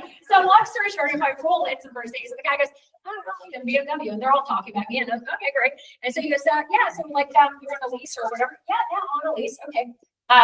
And it's BMW. Yeah, how many months do you have left? 3 months. Get out! Get out! They don't do that. They don't do that. It's ludicrous that these people walk into your open houses and 65% of buyers didn't buy a house last year and they were under contract with a realtor and you never followed up and you didn't know when their contract expired. Guys, missed opportunity of hundreds of thousands of dollars. It's like you have to ask the question and be like, hey, that's amazing. Well, I'm with the Keller Williams Energy office, and you know what? We're one of the top offices in the area. And one of the most important things to us is to sit down and find the house of your dreams. Let me ask you a really important question. How long are you under contract for, like a written contract? When does it expire? Because I would love the opportunity to show you what we can do for you, and I'm going to follow up with you when that contract's done. And if they say they don't know, I'm going to call you tonight or text you. Let me know it's under contract and let me blow you out of the water with what we can do, right? You have to be competitive, but you're losing hundreds of thousands of dollars by not even going there. Okay, and what you'll discover, most of them are aligned to you anyway. Yeah. That's what you're going to discover. And then you close with the appointments. So again, monthly investment, yes. Don't throw up with the 10K, 16K, it's a lot. Yes. While you're on the topic of get signed? Yeah, How quickly do you get someone to sign paperwork? Get with them for a while and then? it's like you and I are like, look at us. Okay, so the question is how quickly do I get people to sign? Okay, first thing I do, and I'm not gonna share too much of our open house training. I can come in at some point and do it, but here's what we do. DISC is the first thing that I do. Okay, and we do DISC immediately. DISC is the first thing that we train our agents to do is to be able to understand DISC right away. So we understand if somebody comes in like me and they're like a ball of fire, they know right away. But the first thing is using board and then understanding and developing a relationship. You can't convert it in an open house if you don't have a relationship. Too many people are walking in and the wall is up. You got to break the wall down. You have to understand the semantics behind somebody coming into open house. They're not coming in because they want to meet you. They're not coming in because they want a relationship with you. They just ocular. The one thing, the problem right now in the market is that when people come to an open house, they're coming in to take a look and see if what they're seeing online matches the budget, and they're using that because AI and technology has no senses. So there's no sight, smell, sound, nothing. So they need to physically come into the open house to validate. So we're actually getting more qualified people through open houses now. Way more qualified people are coming through than ever. Less looky-loos, a lot more qualified people are coming in just to validate this is what 100,000 or 800,000 gets me. This is what it does. Okay, that's all they're in for. So you need to develop a relationship using board instantly. And then you need your signage sheets to be short. Okay, really short. Ours cuts off at the lines. There's only two things that we want to know on these sheets. That's it. You want to know, are they a homeowner or renter? And what's their time frame? That's it. Everything else I ask through dialogue. That's it. You know what? I'm very good at controlling that because I'm highly scripted. The team that I showed here, okay, this team is an open house team, and they are scripted like you've never seen. Many people, I can give them the best open house scripts, they'll never do anything with it. Nothing. So this is the most important thing. Know your scripts, know how to develop rapport, and be amazing at it. Go for it. So there's no question on your sheet asking if they are represented. What do you think of that? I think that's the craziest thing to have an open. Anybody who coaches with me knows. I mean, Haroon knows. Haroon, legit. Like, would I literally chop your head off if I ever saw that on your open house sheet? Working with a realtor on an open house sheet. And actually, it's fun. The question. Are you working on your own sheet? Look at his face. No, it doesn't go there. If you ever have working with a realtor, it's not legally required for you to have it on there. You need to ask the dialogue. If you put it on there, that's like inviting a vampire, into your house. Like, you know what's going to happen. Like, they know that question. If I put no, then they know. Hunt. You're going to go after them. So we don't put it on. I develop the report. I win them over first, close for the appointment, and then I want to hear if they're working with a realtor. I do not approach that. And the only reason I need this, the names, number, email, and are they owner or renter, is because guess what? If you're suffering for listings or you're suffering for buyers or renter cases, if I do 6 open houses or 4 open houses and I have 15 renters, I'm going to call them all up and host an online seminar. I'm going to just do it. And if I need listings, now I know. I can go back to 2024, how many homeowners walk through my open houses. This is data that you need to know. This is relationships. I don't need to know why you came through my open house. I don't need to know anything. Every client I have takes this, puts it into their CRM, and I'm able as a coach to go, okay, and go, you guys just did an open house. Let's look at January stats. You did 4 open houses. You've had how many renters, how many owners? That's all I care about as a coach, because that's how I know your conversion. That's how I know if you are going for it. Because if you had 15 people that all said they own houses and you booked 0 CMAs, now I can coach towards that, and we can fix that, and we can get rapid into a better system, and we can have better skills. If I have 17 first-time homeowners, or renters, I should say, 17 renters, what am I doing with that? What am I doing with that information? This is what relationships are. Getting to know who's walking in instead of worrying about anything else, or saying, oh, that person really rushed through. Did they really? Okay, well, how long was your open house sign sheet? Or people using digital ones now, and they're like, oh, I went digital. Listen, like, I'm sorry, just get this over and get this done with. These are the things that are going to crush your business. They're going to be amazing. AI, super easy. I'm only going to show you this quickly because AI is an entirely different beast right now. But this is the ones that we highly recommend using for different things that could make your life easier. I will send out a big list of some other ones that are epic. But I will tell you right now, my favorites right now Our Perplexity is used by almost every client I have. I'm a clone AI, not ChatGPT. Answerthepublic.com is brilliant for finding out what people are actually thinking in your area and what they're looking for, and then take your content and go towards that. That is genius, in my opinion. Maturasci is brilliant if you're building and scaling, or you have a new idea you want to implement. You can run it through your Maturasci, and it will tell you the likelihood that it'll succeed, fail, whatever. And Gugio is absolutely brilliant. If you want to listen to your scripts, or you have AI tell you how you're not connecting or connecting with people. These are all amazing. And I would say these are the hottest ones that we're using now, which is really good. Okay, number 5. This is a big one. We're going to go fast on this one too. Guys, choice creates trust. Biggest one, we can tell you. And I am going over, but it is what it is, sorry. It's because you ask questions. I'm blaming it on you guys. Game changer in 2025. Number 5, choices create trust. Sliding into stronger relationships. If you do not have a sliding commission scale, and you are not offering it at listing presentations, you are going to miss a lot of opportunities. My biggest suggestion, do not leave this at the table with your consumers. Your competition will get it. But I want to explain to you something. If I go buy a new house, I get options. Okay, it's not, here's the house, here's the elevation, here's the upgrades. You don't get a choice, girl. It's no, I get a choice. If I go buy a vehicle, I have a choice. They don't say, well, I'm sorry, Mary-Anne, but today you don't get leather seats. You're going old school, you're going cloth. Okay, great. You know what? That's not how it works. Give consumers choices. Everybody's going through different things. It's not about discounting commission. This is about sitting in front of a customer and understanding that relationships mean that you got to match what they see as value, not what you see as value. If you walk in and you're like, I'm the best and we're all doing it at 4%, so you got to do it at 4%. That is such a confrontational thing. It blows my mind away. If you want higher conversion, sit at the table, take this out and say, we have amazing packages. And we want to make sure that we match exactly what you see as valuable and what you don't see as valuable. And so let's take a look at our offerings and let's really see how we can put a perfect package of commission together for you. And let's list this property. That is the number one reason why people are losing listings. You're all walking in with the same listings and everybody's going, well, how come that brokerage, they're all discounting? And you got to understand, Mary-Anne, it's all discount brokerage. I understand that. But what are you doing to show me your packages? Show me what you're offering. And it's usually really bad. And it's like, so, and if you can't fill out something like this because you don't do enough, then that's a good assessment of your business. And say, maybe you need to sit down and really take a moment and create packages that's going to elevate your business. The returns are substantial. So really watch that. But sliding commission in 2025, this will be the biggest game changer between those people who are really crushing it and the people who are saying, you know what, it's a race to the low commission. Okay, you got to give options, and it builds trust, builds rapport, and you can close like that, nailing it, really good. Next one, seize the moment. Here's my favorite. Okay, and we only have one more after this, so we are going to surprise you with this one. All right, so here we go. This is the market for 2025. I have been accurate for well over 7 years, every single prediction. Why? Because I'm obsessed. Okay, Bloomberg is running 24/7 on my TV. I'm on numbers all the time, and I work with the best, so I know this shit. And I know it back in my hand.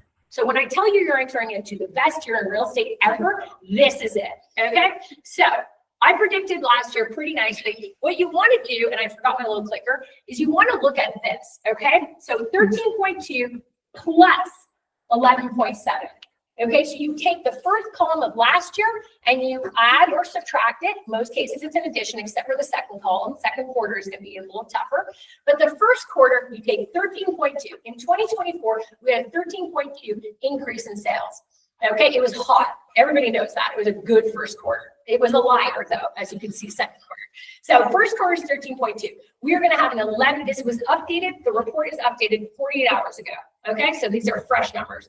13.2 plus 11.7 is the sales growth that you're going to see this quarter. That means we're going to be over, as you can see, almost 25% growth.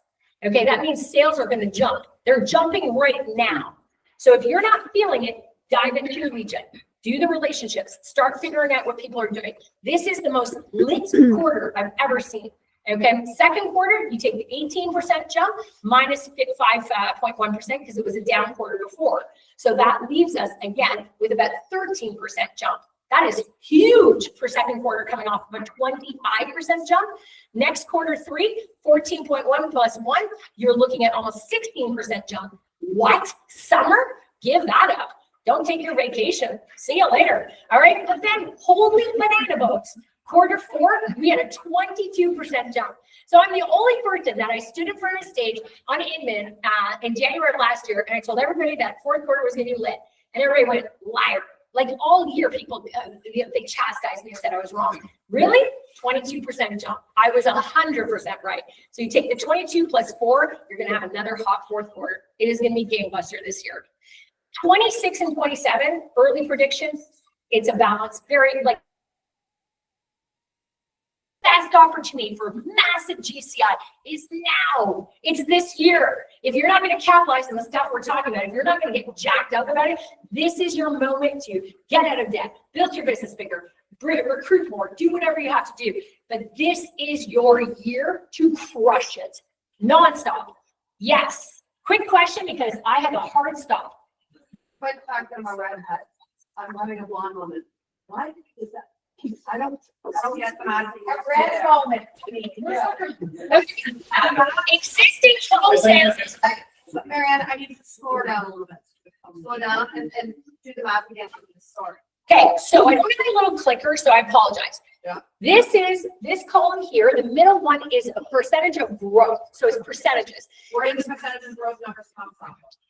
The error. No, I'm kidding. They come from 16 different economic reports. So I study economics, so I have it. Don't worry about where they come from. They're accurate. That's all you have to know. So existing home sales, year-over-year change. So in the first quarter of Canada, we had 13.2%. Those are the numbers of how we performed. Okay, so the jump in sales, all the above. Prediction-wise for 2025, you must, it's percentage of change difference. So 11.7 plus 13.2.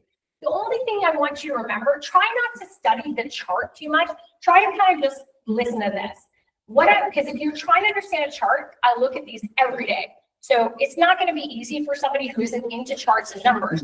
What you want to take away from this is this. Don't look at this, look at this. Okay, first quarter, you will have 23 to 25% jump in sales.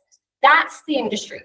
Second quarter, you will have approximately 13 to 14-ish% increase in sales. Stop looking at the chart. You're looking at the chart. Look at my face. Okay, look over here, Red. All right. Over here. Yeah, girl, that's what I want. Go look at this. 23 to 25% jump in sales first quarter. Second quarter, around 13 to 15. Third quarter will be epically high as well. It'll be close to 15. And then the fourth quarter will be in excess of 25% growth. That means all year, we're going to see some of the most massive jumps. Okay, huge jumps in sales. Now, price-wise, don't look there. Just listen to this. You're locked in. You got this. All right. Second, the only thing you need to know about prices, the only thing, in 2025, you will not see in Ontario anything beyond 4%. It won't grow that high. It will be about 4% at the highest by the end of the year. We're not seeing anything. Even Korea, nobody has been able to show us data to show us we have too much inventory, too much movement's going to happen, too many sales are going to happen. Then the prices will go up maybe a year or 2 years from now, 26, 27. But now you will not see prices jump significantly.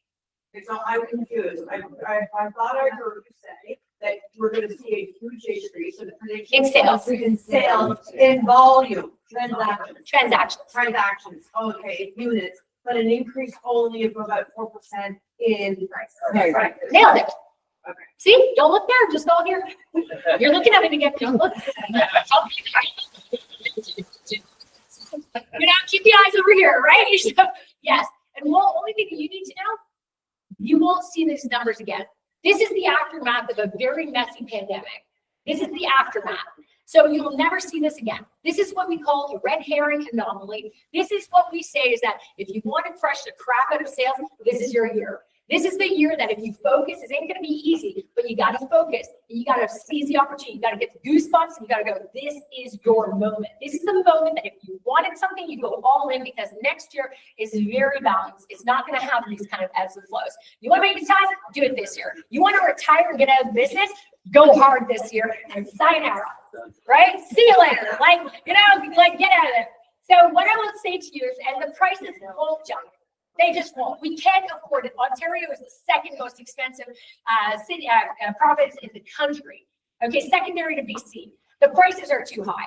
Okay, so we're not going to see the jumps. The appraisers are going to come in. Like, don't worry about that. Next year, a different story. Let's not worry about that. This year, we're fine. So if you have consumers waiting, and if you need reports because you are a serious person with reports, I will send your Jacob and those guys, or you can email me, and we will make sure that you get some career reports to show exactly what Ontario will do. But don't worry too much about it, okay?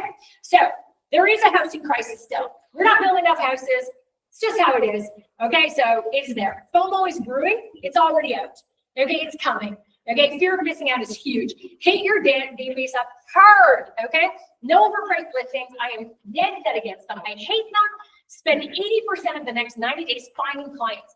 If you want to ride the wave, don't ride the wave in the second quarter or the third quarter. Ride the wave now.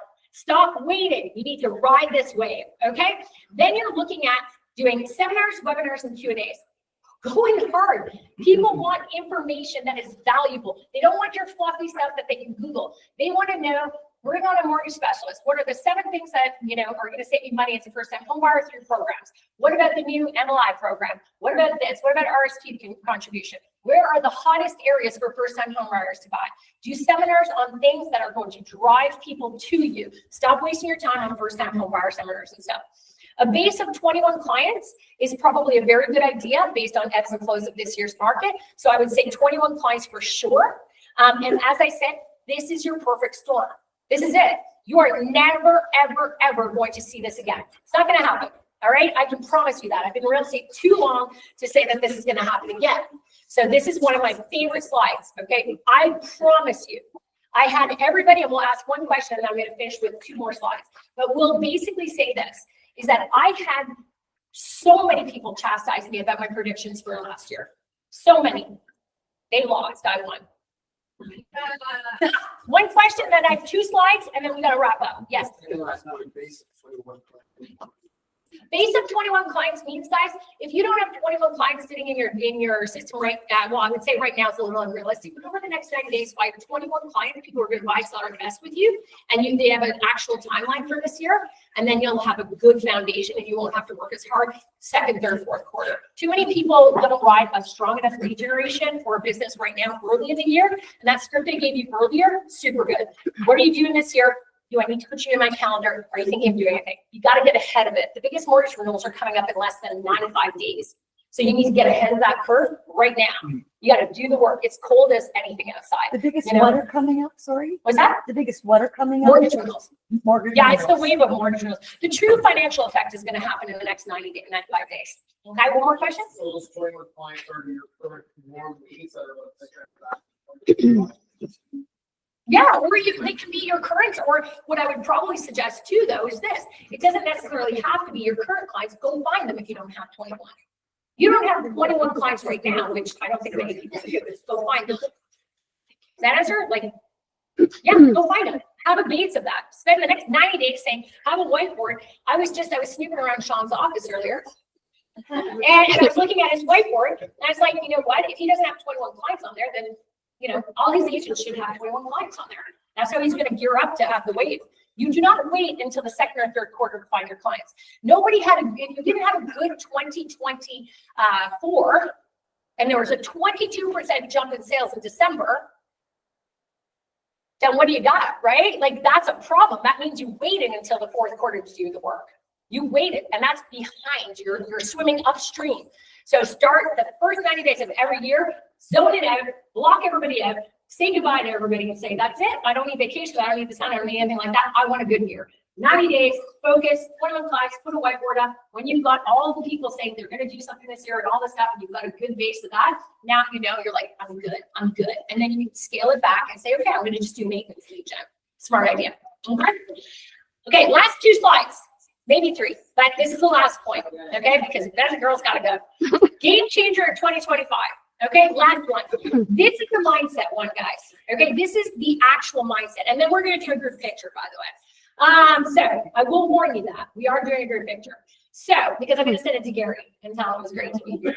So game changer in 2025 is mindset matters. You have to believe and build the beliefs in the business. And this is one of my favorite websites, all from KW, because I really love it. This is a great one, right? And we hear it all the time. What you think, believe changes your values and your behavior. If you're entering 2025 and you're questioning anything I tell you today, your thoughts are already gearing you up to have a behavior that's going to have you in a terrible position. If you are engaged and you're thinking, she's got the points, like this is a person who knows what she's doing, and she's giving us great advice, and we've brought her in for this, you will think well, believe in yourself, values, and your behavior. Nobody believed in me. I will say it till the day that I am 15 feet under the ground. The only person, when I got hired by Gary and Diana, I was told to go to every market center. You know what? I went every market center in Canada to talk about coaching, to talk about services. Only one person believed in me, and it was Glenn McQueen. That's actually who it was. So it was actually Glenn McQueen. He was the only person. Everybody shut the door on me. And I don't blame them. I mean, it was something new, it was something different, but nobody believed we could build it. When I was 300 pounds, nobody believed I could be an Ironman, or let alone an Ironman World Championship athlete. When I went into the Ottawa office and I said, I'm going to build this, I did it for free. That's what you don't know. I did it for free. I said, I'm going to take us to number 1 for free because nobody believed in me. Nobody believed in me enough to pay me $100 to do it. I did it for free, and I did it all for free. Everything that I've done in my entire life, I have done without many people believing in me. So, and the good thing about going through what I went through by being on my own since I was a teenager, you can't F with my thoughts. I know I'm good. So you can't mess with it. I don't have any. And my rules are very good. So the point is that my thoughts are always amazing. And I'm not perfect, but I will tell you, my thoughts are strong. Okay, so I create a belief system that I can do anything. That's why nobody messes with me when I set a goal. You don't bet against me. I am that horse you don't bet against. I will crawl if I have to, which gives me the values that are amazing. I want to bring great value, which is why I'm here. And then my behavior always matches that. If I believe in everybody I coach. I believe when I come to a room like this that I'm going to do something. I believe in everything. And it hurts when I see the beliefs, when I see people don't succeed, when I know they have it in them because their thoughts aren't where they need to be. And I can't fix that. So you have to be conscious about everything that comes in here. You can't screw around with this. And I will prove to you. When I was 300 pounds, nobody should have believed in me to be an Ironman. You know how many coaches I interviewed to help me? I interviewed over 100 coaches. 100 coaches. I hired 5. I interviewed 100 coaches at 300 pounds. And you know when they got me in a Zoom, you know what they did? They all looked at me, disgusted. They looked at me and they went, she can swim by her run. That is a lot of work. This is never going to happen. Because the odds were against me. But they didn't believe in me. They never believed in me. 100 coaches turned me down. And I was crying on the floors. I was doing different things. You know what? So many times. I remember being in my car, literally, I won't tell you the city, and it was the last office I went to at Keller Williams. I was sitting in my car, and I was on the phone with Diana Kokoska, and I was crying. Takes a lot to make me cry. And I cried like a baby. And I said, this is too hard, man. Nobody believes in coaching. Nobody believes in it. You know what she said to me? Quit. Go for it. Quit. That's what she said. She goes, quit. I'm like, it's not what to hear. And I'm like, she goes, quit, get out of it. She goes, if it's too tough for you, get out. Because what you're thinking right now is so terrible. She says, get out of that. She goes, change it or quit. She goes, I don't have time for this. Is there anything else? And I'm like, no. She's like, bye. So like, thank you. All right. And I was like, bye. So then what did I do? I called her husband, Tony. I called Tony. I was like, Tony, your wife's so mean to me. And anyway, we worked on something together. And he's like, that's what we wanted to hear, a solution. Don't give up on yourself. You have to think, you have to believe in yourself. So here's the final thing. So the reality is this. The first picture here, I'm going to explain something to you. When nobody believes in your shit, you got to believe in yourself. If you don't, there's no reason you can't do it. There's somebody who's done it before you. You've got to do it. So everybody told me I sucked at running. At 300 pounds, sure as hell did. Okay? I wouldn't even call it running. I would call it very interesting. So anyway, I call it. But over here, you have ball trauma on the background. This is a year ago. It's a heat wave. What you don't see is I'm dying. I'm dying. I'm literally dying. It's the last portion of an Ironman. That's Montreal. It's up a hill. You see this guy chasing me in the background. You see the bikes. What you don't see is on the right-hand side of this picture, in 100-degree weather, I've got a mile and something left. I'm in first place. And there's a crew telling me I'm in first place with a mile to go. I can't breathe. I'm barely making it. It's 120 degrees. It's the hardest Ironman course there is. And I can barely believe I'm in first place during the run. And I'm literally shitting my pants. Okay, I'm going, I got a mile to go, and all I want to do is die. You can't feel anything at this point. This is the most painful point of a race, is right here, where you want to pass out. So you know what? By the way, yeah, the reason why that picture's there, I want it. And it's not like, you gotta be really deep here. And I was like, that guy behind me, he wanted me really bad. I was like, no. And I'm like, I'm going. And I don't know what happened, but I did it. And so you know what? There's picture number 2. So this is a really good point. I didn't even own a bike. Okay, if anybody cycles, and I know Lindsay cycles, that's a Trek Speed concept. Okay, and Trek Speed concept bike is over 25K. Trek is one of my sponsors. It's very hard to get sponsored by them. It's very difficult. Okay, fully loaded bike. And one of the cool things about this is, so I'm a fast time trialist. I can do about 27 miles per hour flat and fast, and I'm about 57 miles per hour on the downs. I'm a very fast cyclist. The reason why I'm a very fast cyclist is because when I was 300 pounds, I started training on a bike. So guess what? My legs powered 300 pounds. So guess what happened? When you took half the weight off, it was like, girl, we are going to fly now, man. Let's go. So what we didn't know is we built a machine.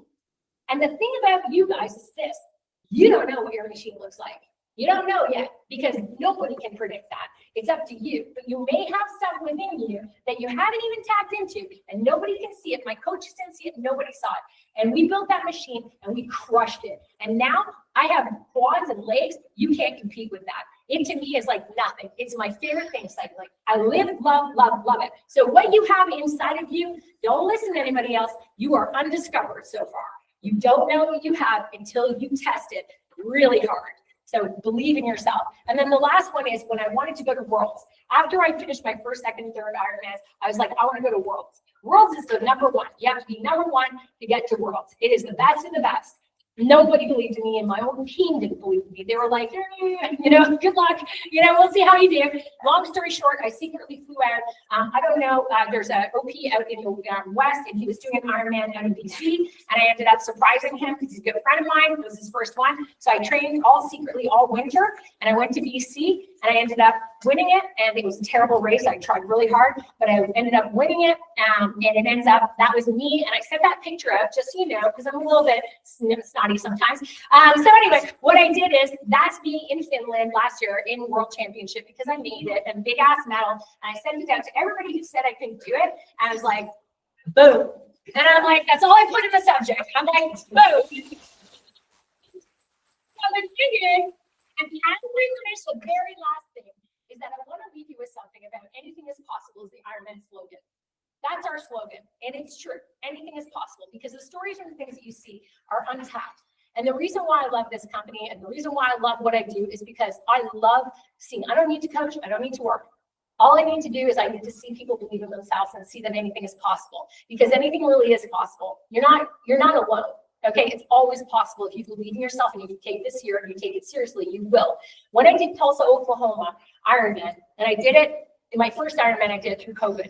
And it was really scary because I was by myself and I flew out by myself.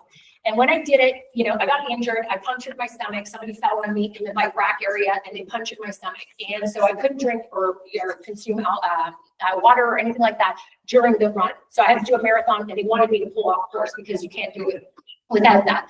And so I ended up getting really sick, and I wasn't going to finish. And I remember thinking, everybody at home's watching, my mom's watching from heaven. And I was like, you know what? Everybody believes in me. At this point, I'm here. I came all this way during COVID. I trained like, you don't even know how I trained, through COVID to get there. And I couldn't quit on myself. And I remember just going through it. And I remember we get these transition bags where we're not allowed assistance, but we have bags along the course. And mine came out, and I put my Canada shirt on. I put a Canada flag on, and the rows were 2 rows deep. And I won't get into how hard this was. It was terrible with a punctured stomach. I was incoherent a lot of the time.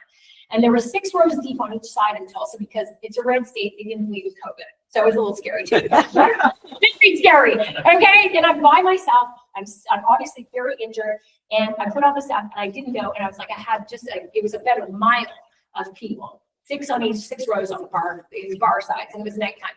And they looked over, and they hadn't seen a Canadian because it was COVID, right? So they were like, "Is that a Canadian?" And you could see I was Canadian, and I was injured, and they're like, "She's hurt, she's hurt. Let's go already!" And they started screaming, "Go Canada!" Top of their voices, right to the finish line, 2 rows, 6 rows deep, each side, and they saw.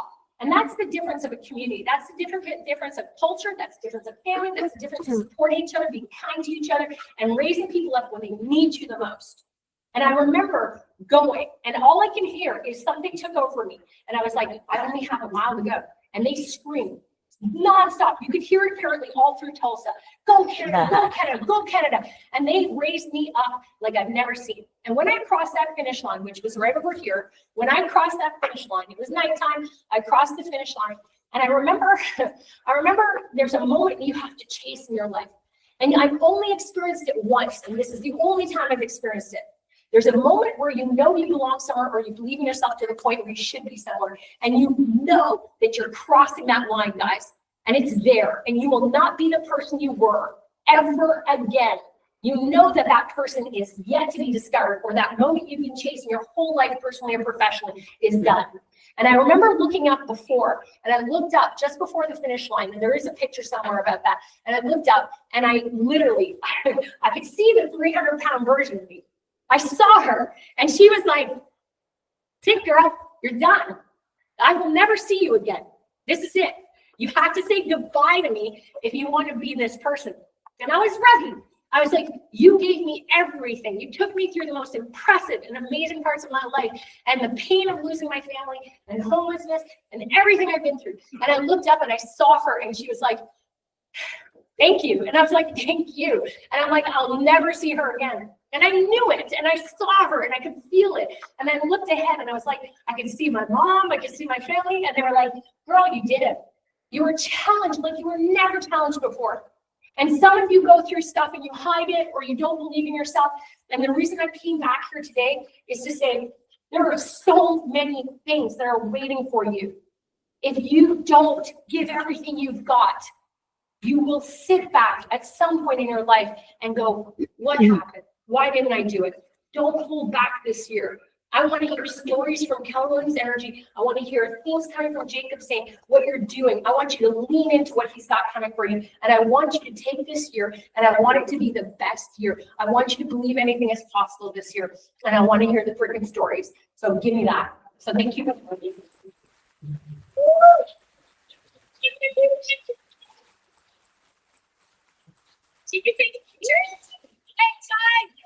Okay, so why don't you get in it? Okay, everybody up and let's see your picture. Okay, she's gonna take everybody up and let's get a picture with you guys. Come on in. Let's do it. All right, I want to see his picture. We're gonna send it to Dorothy. We're gonna send it to Samsung, so be careful. Come on, you guys. Everyone squeeze in. Squeeze in, everybody. Oh yeah, do I stand on a chair? Stand on a chair. Are you good? Here. 1, 2, 3. 1, 2, 3. Yeah. I got it. Are we good? Yeah, I got it. Okay. All right, team. Thanks for having me, guys. We'll see you later. Yes, let's do it. But you have to jump. So you got it.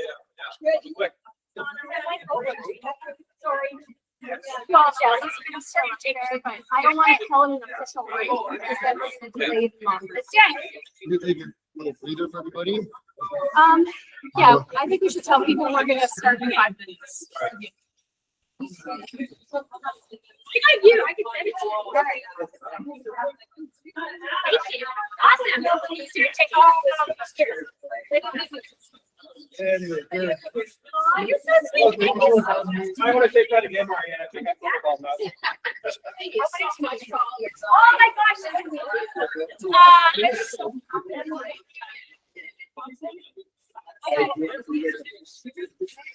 Yeah, I'll take it.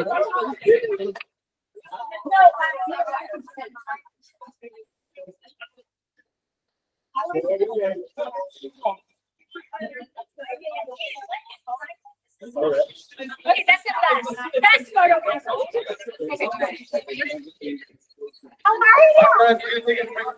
are you? Oh my gosh. Oh, did you like it? Okay, I hate that I don't. Oh my God. Why do you have 2 hours? I just want to last 3 minutes.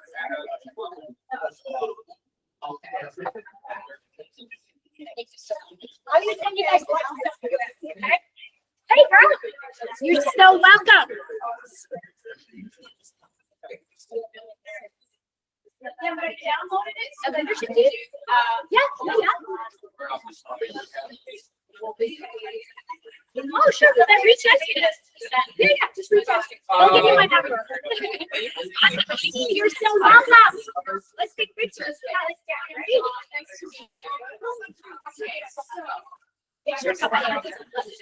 Talk later.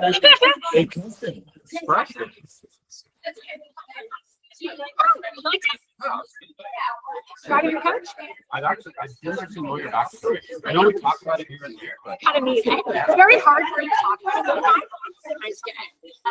Yeah, I'm saying a lot of mine. I was looking for more. Yeah, I wanted to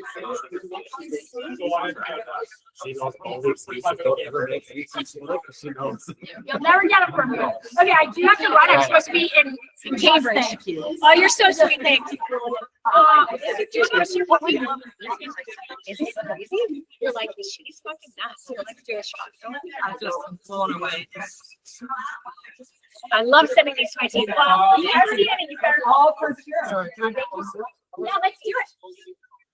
You work? Oh, I'm gonna get a picture of your ass. I'm gonna send it to Becky. I told Becky, I said, yes, you are. Oh my God.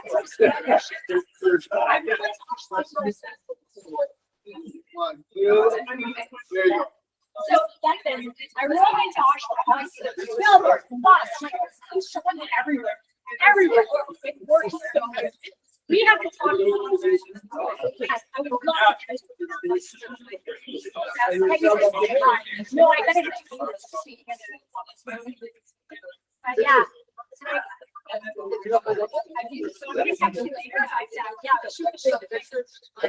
Okay, I would love it. We'll talk later. Thank you.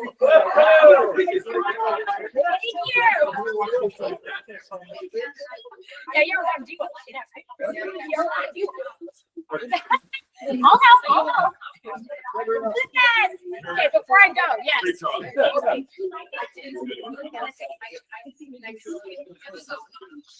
No, she's good. How are you?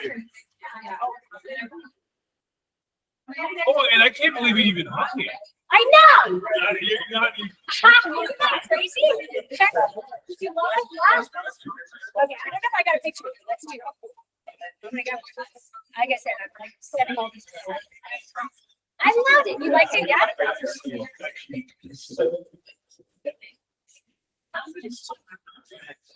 It's just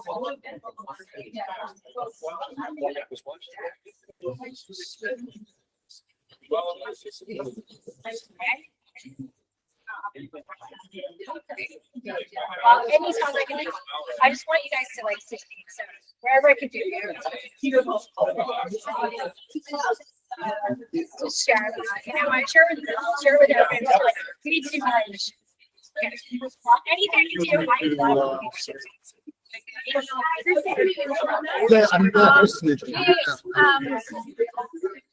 Quickly, it was just that 5 minutes. Or just some people. Yes, so that's if you should just the guys to the yeah. So it's still taking. All right, everybody, so we make our way back to our seats. I'm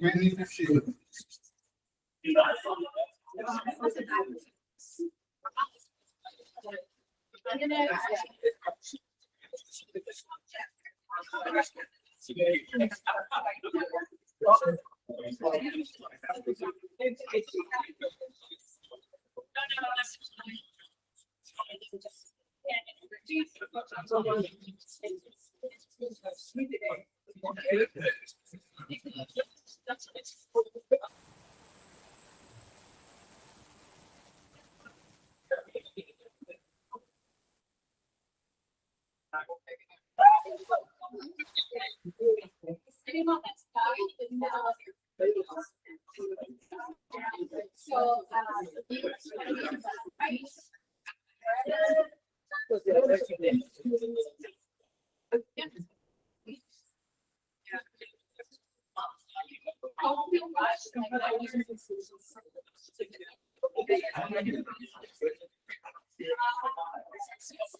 And then I'm gonna, I'll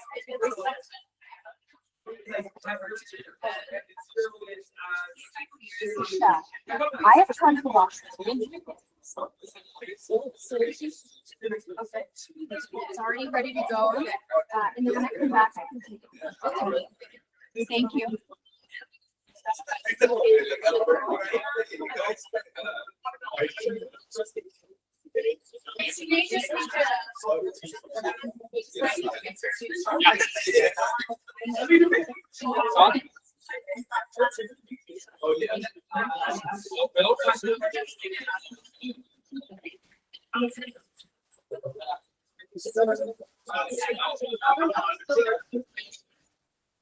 Hello.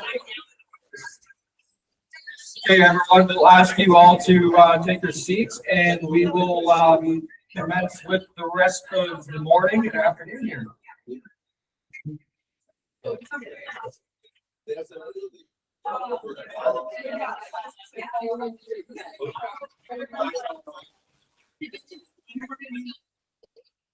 Sorry, everyone, if you can go ahead and find your seats, we're going to continue.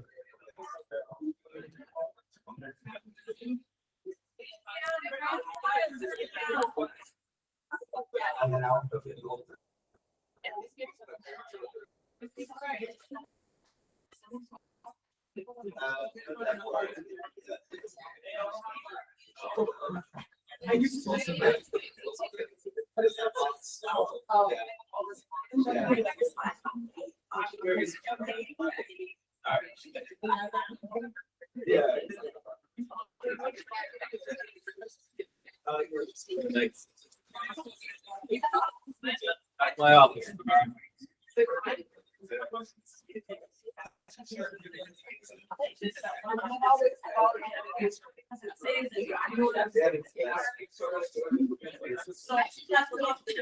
Chris?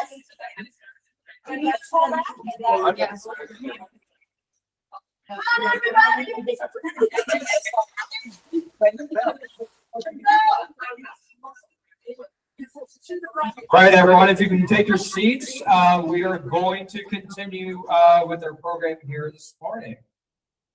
So it is my pleasure, guys, to introduce Elizabeth Roy, who is the current mayor of Whitby. So Elizabeth has been involved with the community for many, many years. We spent about 10 years as a school trustee before being elected as a counselor for Whitby. Yep, back in 2006, and she has just been elected mayor in the last 2 years. And we're thrilled to have Liz here this morning. And then also we have John Henry, who is the regional chair of Durham, who has a very distinguished record of giving back to the community as well. He is the former mayor of Oshawa of 8 years, and he is currently in your second term as regional chair of Durham. So I'd like to introduce Liz and Durham.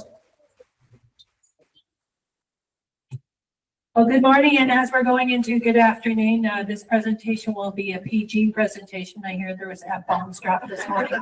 I'm not allowed to drop any F-bombs. It's politically incorrect, but I do understand that some of it is in the dictionary, but it's great just outside listening into the vibrancy of your presenter just prior.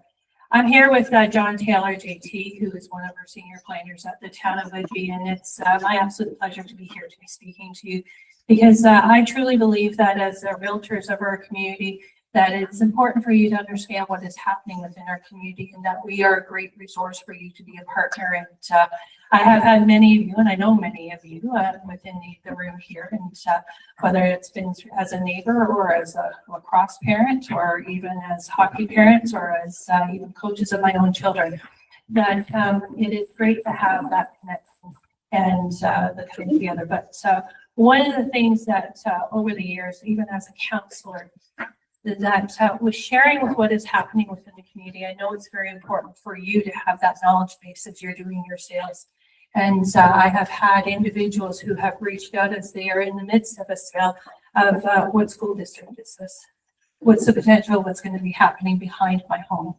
What's the potential of what's going to be happening for the future along West Whitby or North Brooklyn as well too? And I think some of the things that John Taylor here, or JT, it will be a helpful resource for you as well too. So back.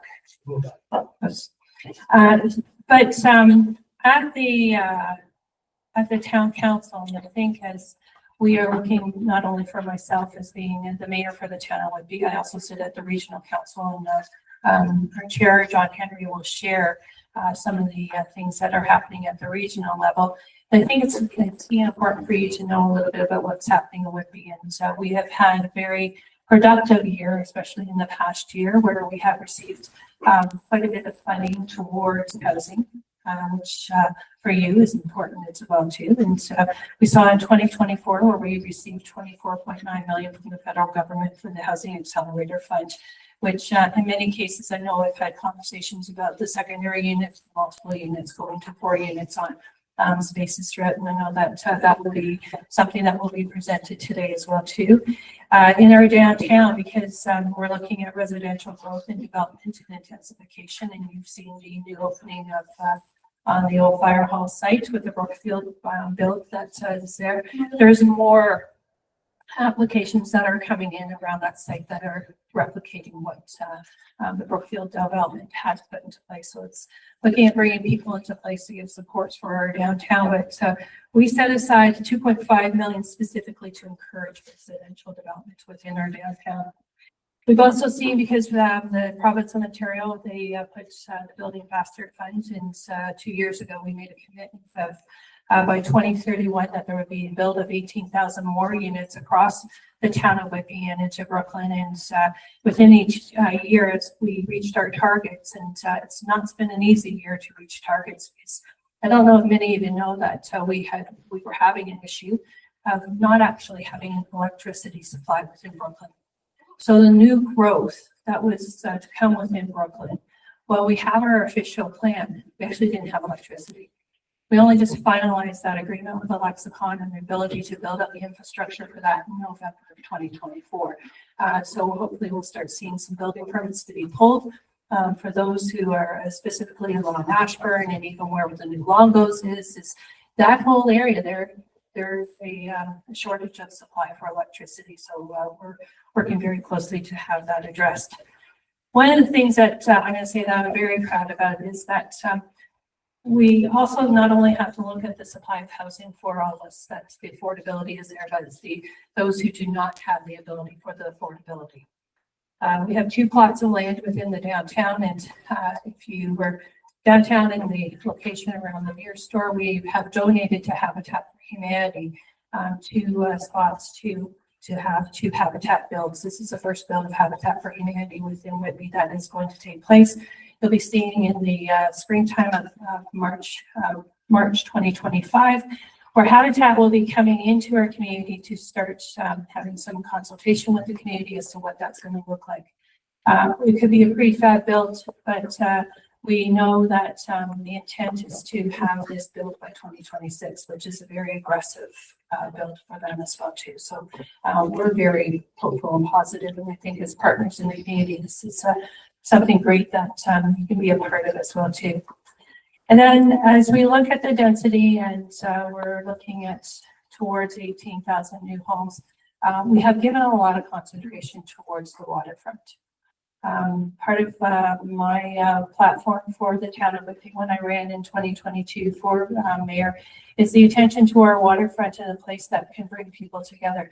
But it's also a place where along the the GO station area where it's the transit service area. And I know that will be talked about, but we've just given approval with tribute also to, we will have more intensification and density down by our waterfront and even by the ability center. You can see that we have approvals around there for density to come into place as well too. So a lot is happening within our community. And I feel like the Vanna White right now, as I'm giving introduction to JT, but who better to give you the what's happening within our community, but the individual who does the work and who works with all of us, but also works with you. And I know can also be a very good resource for you as you are looking at any type of sales throughout our community. So John, thanks very much for being here. John, do you want me to go back to the beginning? Yes. Please. Okay. Thanks very much, Mayor Roy. As she mentioned, my name is John Taylor. I'm the Director of Planning at the town of Whitby. Been there for a long time, over 29 years. So I know a lot about the town. So if you do have any questions, you can reach out. First thing I wanted to say is we were standing outside the this area when the previous speaker, and whatever she had in her coffee, I want that. She is like, wow, like Mary-Anne, I think her name was. Mary, my God.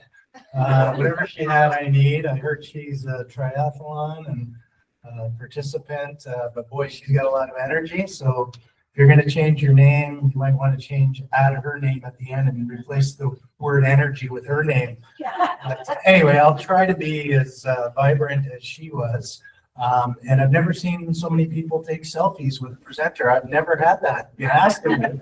So Mayor and I will be available after this. And you can take a selfie with us. Just make us feel good. Anyway, let's focus back on Whitby. So our population is expected to grow to about 245,000 by 2051. Much is proposed. The biggest growth area is Brooklyn. We're still building in West Whitby. It's starting to slow down because most of that has been built out. Also, the mayor mentioned Port Whitby. We have a lot of exciting projects in Port Whitby, and I'll go through those in my speech.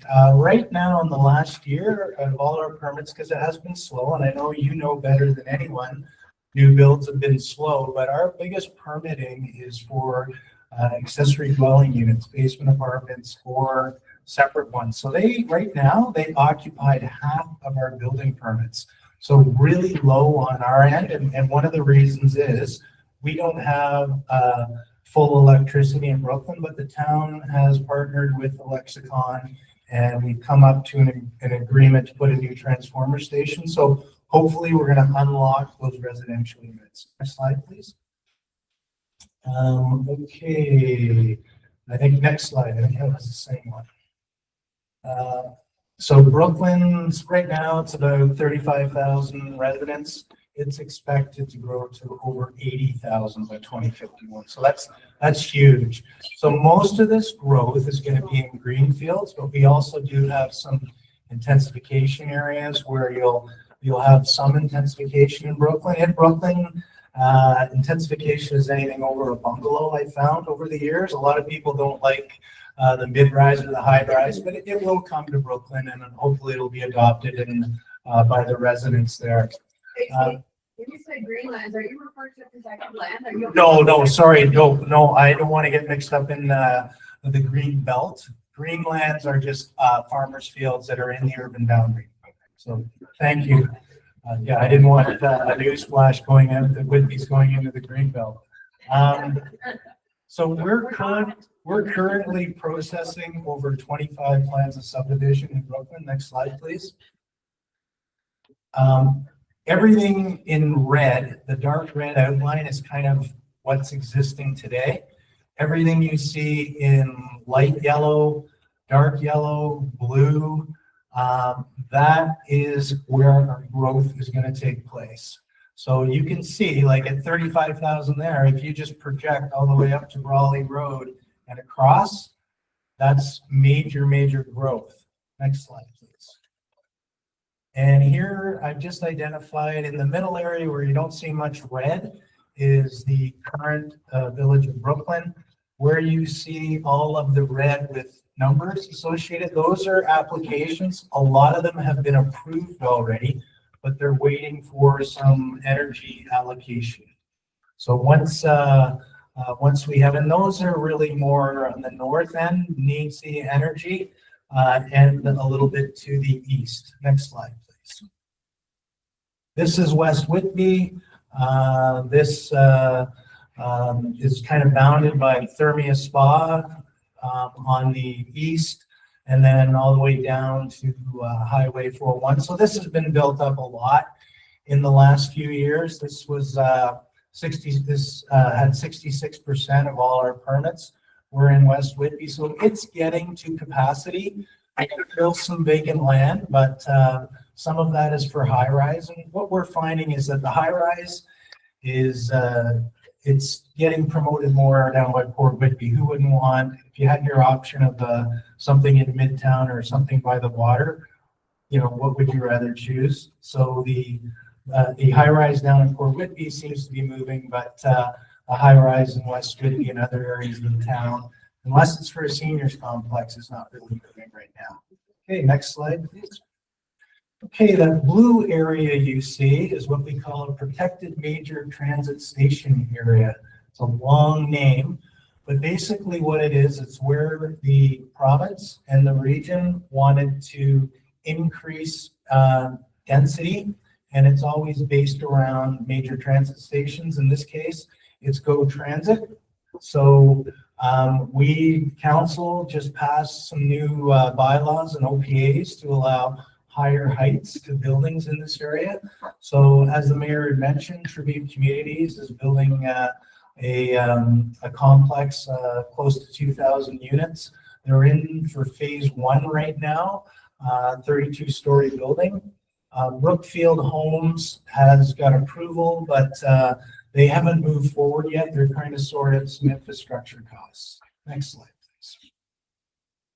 This is the Brookfield rendering of the Brookfield development. I have to say, and it's not just because I'm from Whitby, this is probably one of the best properties along the waterfront in the greater GTA.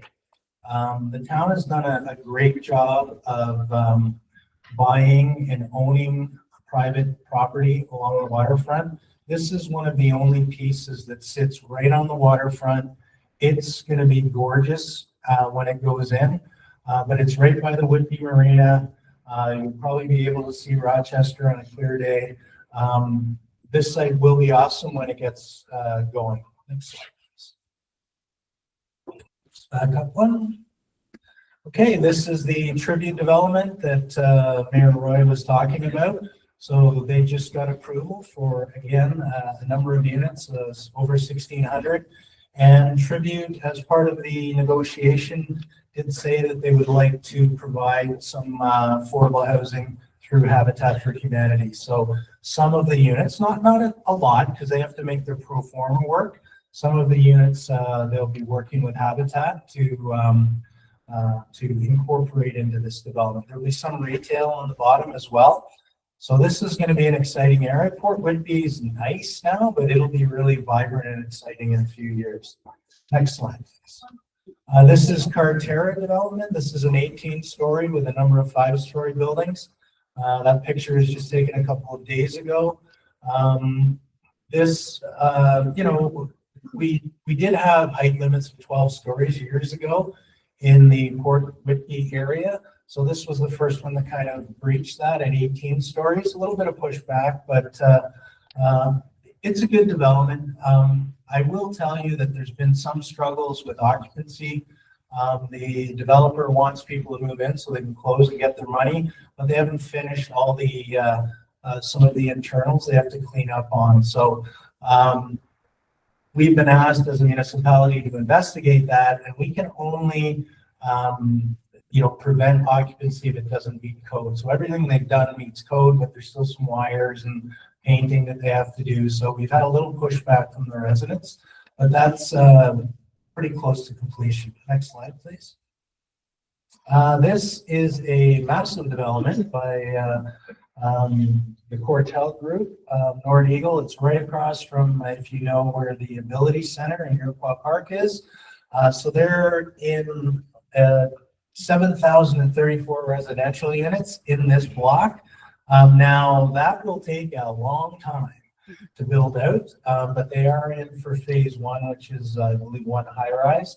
So we'll see how that goes, and if that goes well, then they'll be back for more. Next slide, please. Okay, this is the downtown. So as the mayor mentioned, you can go to the next slide. This is Station 3 by Brookfield Homes. So they've probably got about 60% occupancy. Brookfield's lucky, they can self-finance, so they don't need that 70% occupancy in order to get financing. And there is some retail opportunities. It'd be a nice place for a Keller Williams office. So if you need a satellite office right in the bottom there along Brock Street, would be a good location. But nice development. They're kind enough to tour staff through that. And if you have people that are looking for a condominium, they've got some pretty good deals on right now. And right across from some neat attractions, Brock Street Breweries right across the street. So kind of an up and coming area. And as the mayor mentioned, there's been 2 development applications now that have come in similar to this at 6 stories. And you might say, well, why don't you beef it up? Well, we do want to protect our downtown heritage. And so we do have a limit of 6 stories in the downtown area. Next slide, please. This is just another development that just happened or completed in the downtown. 6-story rental, 114 units. Next slide. Another one on Dundas. Again, these are rental units. So we are finding that we're having an uptick in rental units. Next slide, please. And these are the 2 parcels that Habitat for Humanity. So the town received funding from the federal government for Housing Accelerating Fund, and Habitat for Humanity doesn't have any units in the town of Whitby right now, I don't believe. So they've secured these 2 sites. We donated the land to Habitat, and we're working with them, and it'll be probably around 48, 49 units. They're still working on their final site plan. Next slide, please. Additional dwelling units. So this is big. Next slide. So in 2023, our council knew there was some federal funding available, and they were very proactive, and they told staff, I want you to report back on 4 dwelling units in low density residential or ground related residential. So we did this year, and that was one of the key points for the town getting the funding. And we just approved, our council just approved an official plan and zoning to implement 4 units. There's still zone provisions. Probably the trickiest one is going to be parking. So 4 additional dwelling units.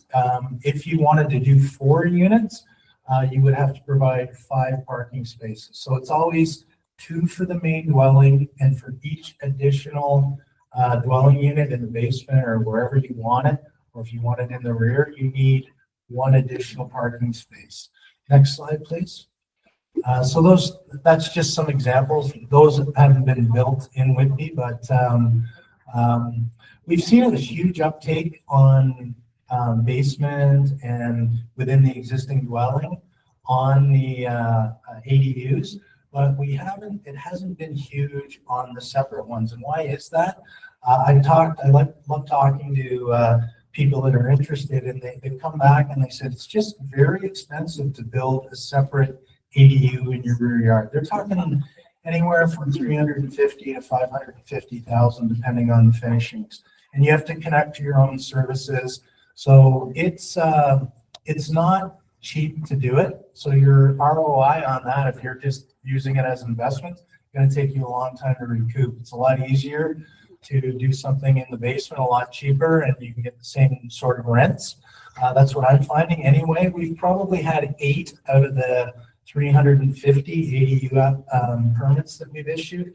And those 8 are typically with family members who want to stay close to other family members. So either their kids can't afford to move out, but they don't want their kids in the house. So they push them to a separate ADU, or the parents sell their home, they're getting older, they're not prepared to go into a retirement facility, and they want to be close to the grandkids and kids. So that's where we've seen, haven't seen a lot of it from an investment perspective. Next, please. Those are just some different configurations. I won't go into it because I know I'm standing between you, John Henry, and more importantly, lunch.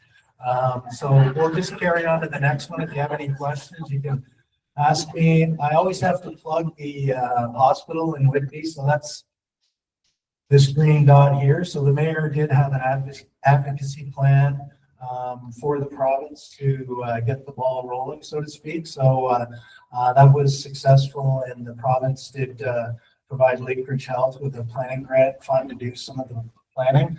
So the red lines kind of indicate where the existing hospitals are, and you can see with all this growth in Verrain and Brooklyn and that, there's going to be tons of growth up there. And so that made some good sense. And that was part of our main argument for locating the hospital. It's right on the Pickering border. They wanted a hospital as well, just a couple kilometers, but this will serve all of Durham Region, this hospital.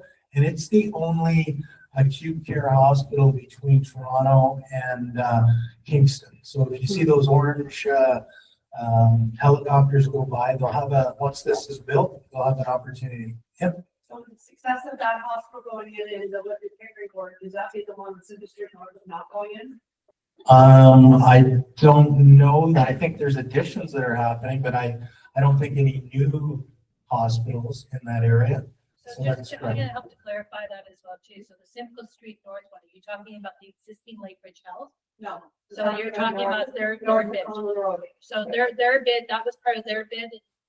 They were one of the municipalities who had submitted, and their submission did not meet the requirements. So then it came down to Whitby and Pickering, and Whitby was the one that got chosen to go there. But Lakeridge Health Oshawa, in their capital campaign and their programming, will be doing in the future expansions on their current site. And that's actually located, you can see that information on the Lakeridge Health website as well too. Okay, next slide, please. And this, if you haven't been by, this is at Des Newman and Bonnecourt area, just north of Dundas. This is the new medical clinic, the new Whitby Health Center, and they have a lot of physicians. And I know we partnered up with them in order to attract more physicians, because everyone knows it's difficult to get a family doctor, and we've got lots of population coming to the town. So I know a few people that have used this facility, and they said it's amazing and the service is amazing. So if you or someone is looking for a family doctor and you live in the area, you might want to consider this. Next slide, please. This is the Roger Anderson House. This is the 10-bed hospice. They just did a groundbreaking in November, so they did raise enough money. Durham Region really didn't have too many hospices, and the Lakeshore communities didn't. I know Clarington's putting in a hospice, and now Whitby. So this provides a service that's needed in the area.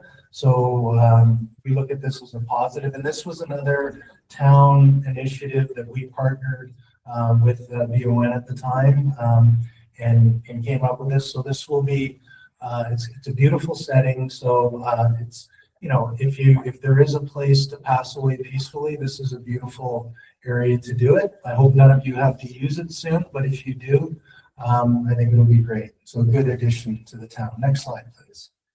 Other developments, I'll go over these quick. Next slide. This is the Whitby Sports Complex. So this is a very large, so people will call it the Brooklyn Sports Complex. It's in Whitby at Brooklyn.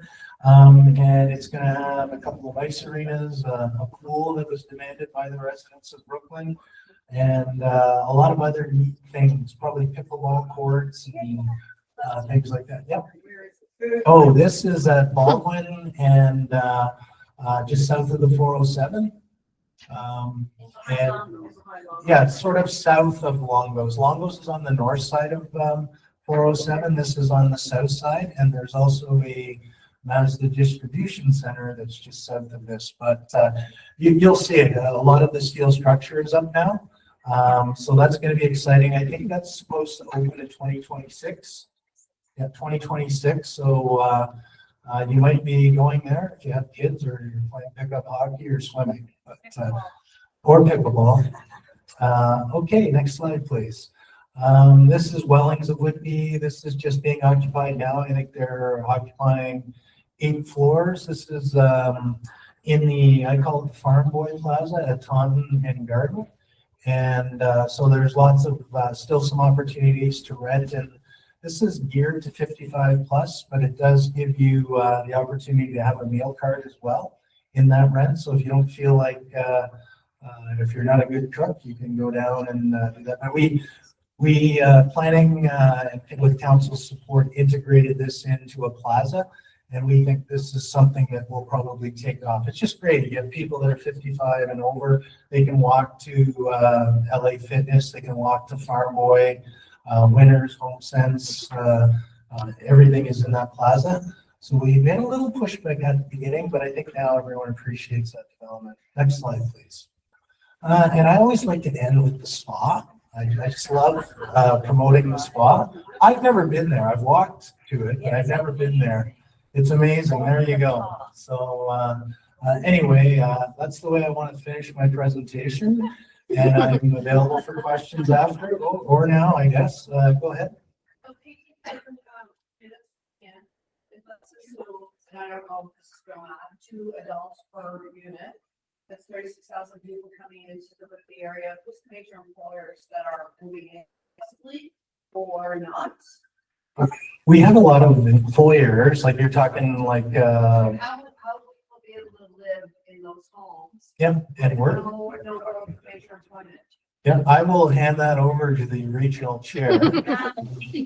But we do have some major users that are now occupying some of the industrial lands at Conlin and Gerard. I think Kruger, they manufacture tissue. If I'm not mistaken, they're occupying a large area. And any of you shoe lovers on Burns and Hopkins, Softmock is occupying half of a very large building at Burns and Hopkins. They're still going to keep their retail center on Hopkins if you shop there, but they're major warehouse distribution. So not sure how many jobs I will create, but I've taken up enough of your time. Oh, more questions. Okay. Go ahead. Brooklyn stuff is very interesting to me.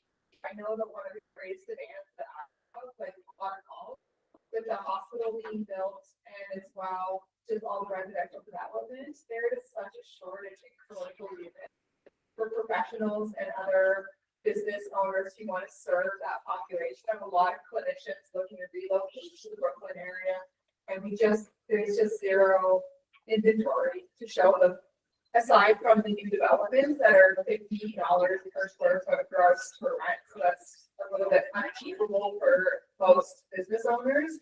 So from a commercial standpoint, in the Brooklyn area specifically, what are the plans moving forward to generate new opportunities for business owners who want to serve the expanding residential population? Yeah. So what we have done is we've incorporated a lot of mixed use developments along the corridors. So Baldwin, for example. So as things start happening, you'll have residential above some commercial uses. So those will provide some good opportunities. And as you had mentioned, I know it is expensive on the new builds. Fieldgate Homes, who did the Longos, and they're bringing another major restaurant to that area. So they're also expanding. But again, I'm not sure. I'm not privy to their rates. But we do have a lot of mixed use, similar to if you know where the Brooklyn Pub is, and we did the mixed use with the 2 stories of residential above. So some of those opportunities will be coming forward. But normally what we find in planning is that they build the residential units first, and then the last thing to happen is the mixed use. Because they're always, well, you know, we can't secure that commercial. So I'm glad to hear that there is a demand. And because of that demand, you may get the developers jumping on to build the mixed use prior to just doing the townhouses, semis, singles, and apartments. So thank you for that question. So all the high rises, what percentage is condo? What percentage? I would say, probably the vast majority is condo. And, but what we've seen is that the builds have been rentals. So the latest builds have been rentals, and a lot of them are rentals, but they're seniors rentals. They can command a pretty good dollar per square foot. But we haven't seen a ton of activity on the condo. Like you can get a condo in Toronto now, you probably know the market better than me in Toronto. They're just not selling. So I think everyone's gearing up and they're waiting for, because it still takes a long time to build a condo. Like Carterra was probably 2 years, Wellings was 2 years. So I think they're gearing up and they want to be able to go to the market at the right time and sell. So. One of the common complaints I'm hearing from my clients about Whitby is lack of infrastructure. All the roads, but no roads. Like what Josh, I have people calling it extra on great plans on the evening production. Yeah, so we do have some plans. One of them, the region is working on with Highway 7 and the widening. So that was a big bottleneck in Brooklyn. And so that is, if you live in the area, have gone through there, it's starting to open up. So that will open up. And we also have a mid-block collector going through the town near the sports complex and 407. And that will connect to Winchester Highway 7 and take you into Oshawa eventually. So that is a bit of a relief valve. So those are the major projects. The other thing I can mention, and this is, I don't want to stomp on John's speech, or I might not have a job tomorrow. So the BRT, Bus Rapid Transit, is along Dundas. So that's something that Metrolinx is working on. And it's going to take a long time to bring that to fruition. But I think the biggest thing is opening up the bottleneck in Brooklyn and getting the mid-block through. I was actually last week at the Durham Region. I was just kind of thinking, and I was like, Whitby doesn't have any outdoor rinks like Nathan Trust. That's where I think there's a culture that brings people in, and Oshawa doesn't have that too. So outdoor rinks. Outdoor rinks.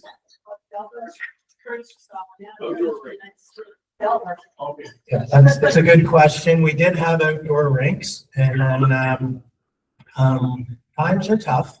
And we talked about that, and council debated the outdoor arenas. And in order to have an outdoor arena, we had to have additional staff. We have to do additional costs. So council made the tough decision to not have outdoor arenas this year. They may revisit that when times are a little better. But at this point in time, I do agree they're good focal points. There was actually an arena plan right at the Whitby Municipal Building that never opened if you go to the Whitby Municipal Building, you'll see a big bowl in the front, and that was planned to be an outdoor skating rink. So we do have the ability to do it. This year we just didn't, where do we cut the budget? And that's the difficult decision. So that was talked about a lot. So you're not alone, and it'll probably be brought up next year, and maybe we'll have funding for it next year. Just in that. So the last time we funded it, which was, oh, sorry. So the last time we funded it, it was in 2023, and that was Peel Park and Willow Park. And worst winter ever for like just not having any snow, but also not having any cold. So I think we had like 3 days where there was actually skating on those. So we need to like what is it within Ajax at the corner there at Bailey. That is actually a refrigerated arena. And through our Parks and Master Plan that we just completed in December, it was fully identified the need to actually have either an outdoor rink or a skating trail. And with the new municipal complex of the sports complex, there was identified in that as well too, from Heber down over to the complex where the dog park and everything is the potential of a future trail, a refrigerated trail. So that's not 100%, but we do know the demand for wanting a refrigerated ice rink at some place at some point is definitely needs to be there, but it's that costing to be able to do it.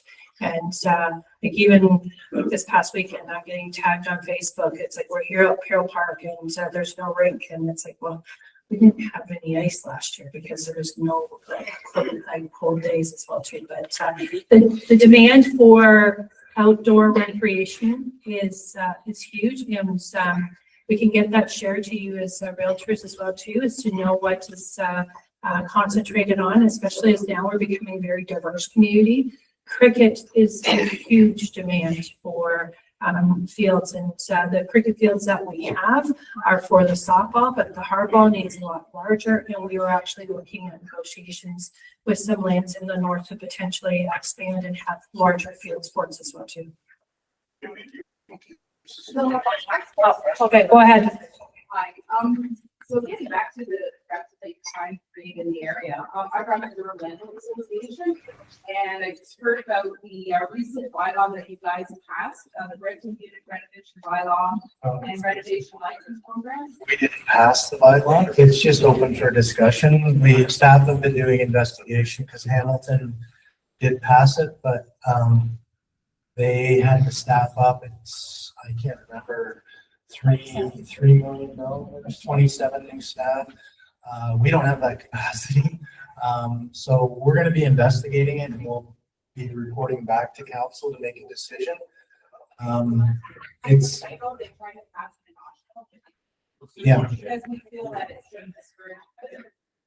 Sorry, the question was about a renovation bylaw. If the town, so it was brought because one of our councillors did know about the Hamilton one, and it was brought to council's attention. I do actually, and I know that with the discussion that we had at council, which is this past Monday night, is well, we know what's happening within Hamilton. Our community is not the same as Hamilton, but what we need to know is like what is actually the effect that's happening within our community. One of the things that I would have told you prior to running for mayor is that I would never have thought we would be dealing with homelessness within Whitby. And we're seeing evictions happening on a regular basis, encampments, and a lot of the encampments and the individuals that are living within their cars and that have been evicted.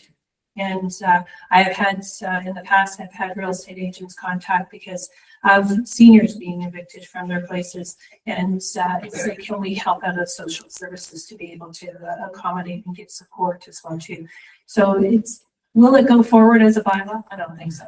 But I think it's a great fact-finding exercise to have that report back, to really have a good understanding of what's happening within our community of Whitby. And this is solely for Whitby.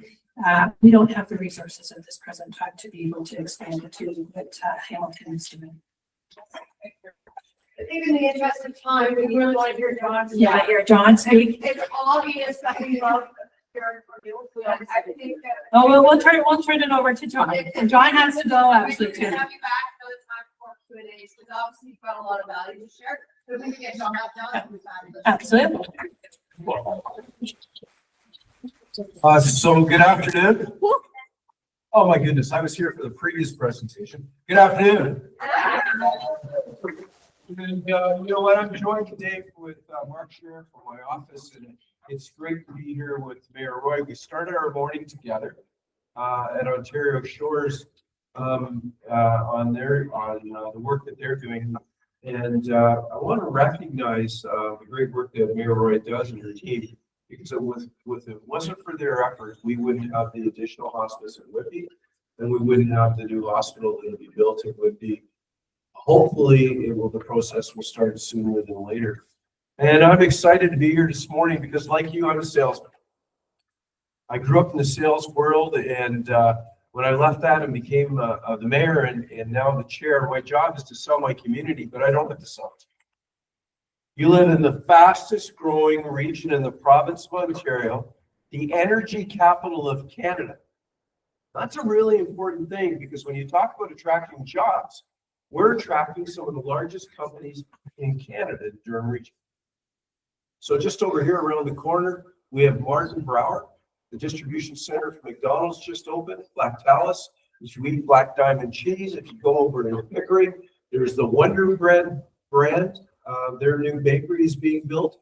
2,500 jobs in a bakery. They make everything from Wonder Bread to spreads to croissants. We've created an environment within the boundaries of Durham Region that are bringing companies here, but not only here, but people from around the world. It's not uncommon for us to get a message from OPG that they're entertaining the president of Poland, or people from Sweden, or people from the Tennessee Valley Authority to come here and talk about the small modular nuclear reactor project going on in Clarington right now that will change the world. Those 4 small modular reactors will be the first of a kind, with the process of small modular reactors will be moved around the world. And all of that work is being done right here in Durham Region. It's being done because over time we've invested in education, Ontario Tech and Durham College and Trent University with taxpayers' dollars to create an environment where the only nuclear engineering school in Canada is in Ontario Tech. So we're able to bring those things to the region that other communities haven't been able to figure out. And the region is really made up of eight communities, but picture 8 slices of pie, and the region's the pie plate. But right now in the region of Durham, there is development, both for commercial, industrial, and residential in all 8 municipalities. It is a great story. And when you look around the region, the challenge that we're having with traffic is challenges that we dealt together because we won the argument with the province on taking the tolls off the 412 and the 418. By doing that, we help to move people north and south and help to free up time and get people home at the end of the day. And we're still fighting the battle to have the tolls taken off the 407 east of Brock Road to the 150, because if you listen to the Premier, he says there are no tolls on provincially owned roads. That is a provincially owned road. And we're advocating on behalf of the residents of the region to do that so we can improve the quality of time moving across the region. Our investment in Durham Region Transit, we have now gained back more people than we had before COVID. This year, or last year, I'm sorry, we moved 14 million people on transit. We're continuing to invest in our transit system to move people across our region. And we are the only region in all of Ontario where I can say to you that any resident living anywhere in the region of Durham has access to public transit. Our on-demand service is second to none. You can get a fare in the northern part of Beaverton and get to where you need to be anywhere in the region, or connect on the one fare to get anywhere across bus transit in the GTHA. The current work we're doing on the Go East extension is the first of its kind. Transit-oriented development that the province that talks about was invented by our staff at the region through council's endorsement, so that we have created a plan so when the stations are built, the people that own houses in Durham Region right now will not pay for it. But the development around the train stations, the transit-oriented development policy, the uplift in the property values, and the fact that we've eliminated a number of parking spots related to parking around those hubs will help pay for it. So now a builder that's building in those areas that would have 8 parking spots might only need 2. That plan has been looked at now and passed and coming to us, and we're waiting. Every day I wait for the announcement from the province to call to say, now is the plan, because I don't want to be the one that plays Johnny Cash's song, I Hear the Train Is Coming. You know, as we look at what we've done and the strategic investments that we have made in the region, and the investments we made with the taxpayer dollars are not things that we normally would fund. The mayor of Guelph, Cam Guthrie, did a study that says 33% of every dollar that we invest in our community goes for projects that the region is not supposed to pay. When you talk about the challenges that we're having with mental health addiction and homelessness, that was never designed to be paid for by property taxes, but we have answered that call, and through the mayor's help in Whitby, 1635 Dundas Street has become the poster child for care for people who are living with mental health addiction and homelessness. One of the first of its kind in the country, where people now come to see what we have done so that we can get people off the street through the programs that are there and back to contributing to society.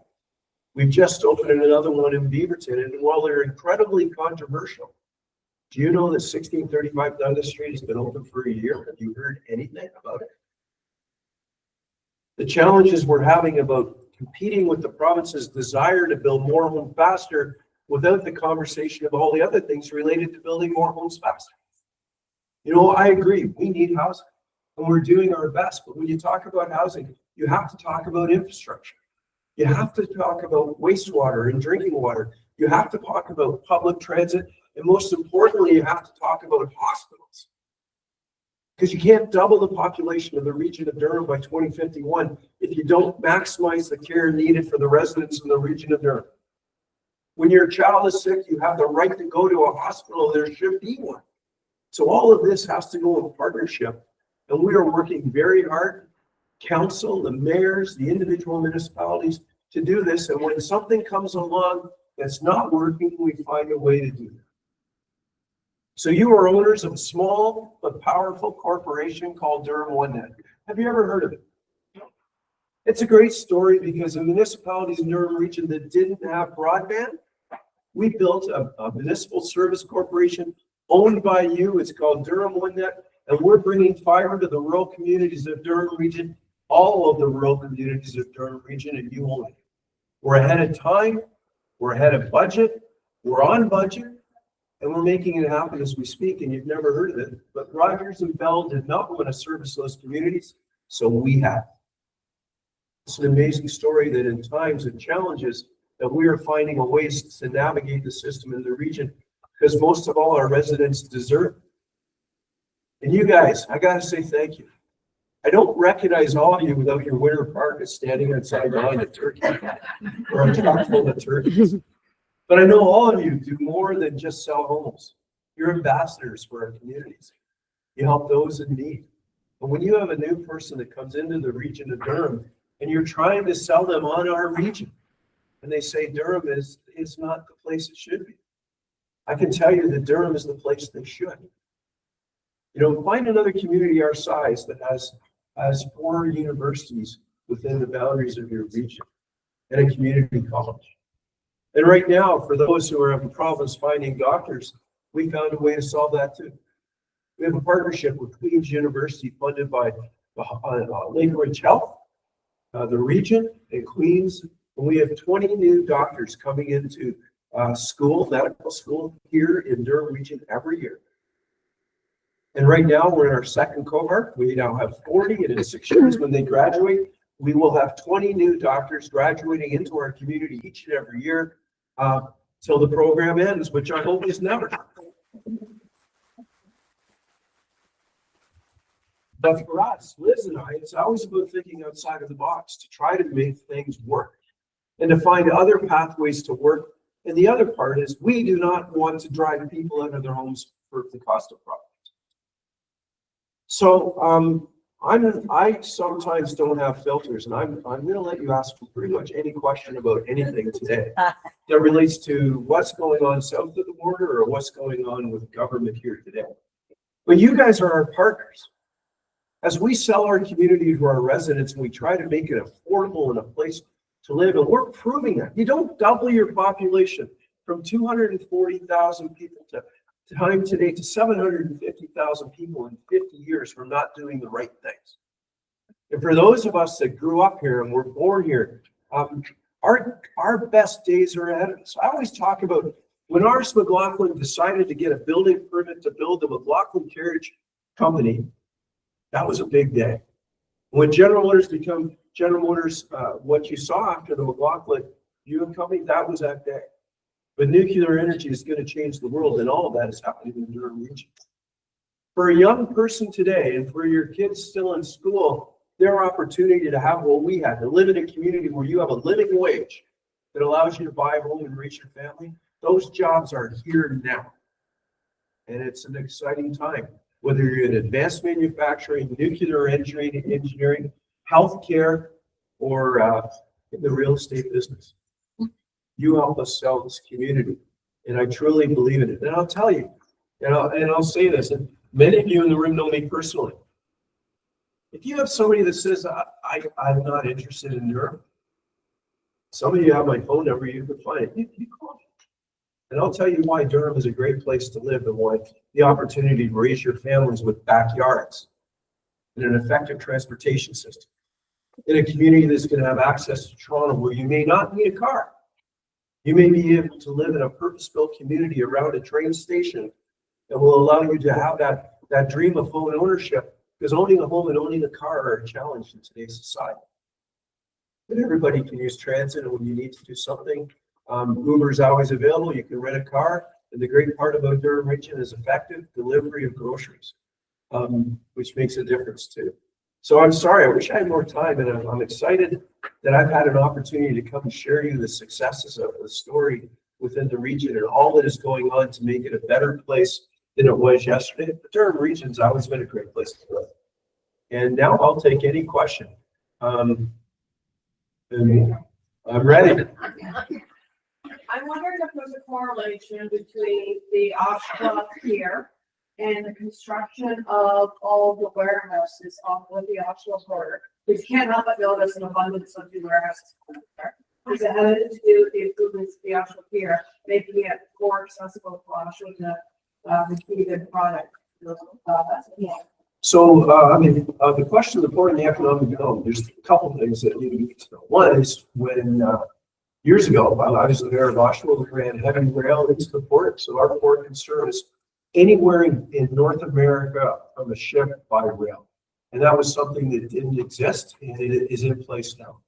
Two is we've also helped support through the efforts of council and our agricultural community. There's a grain terminal down there now, and we're shipping grains out of our port that we've never been able to, we've done it before, but it was never been able to be done right.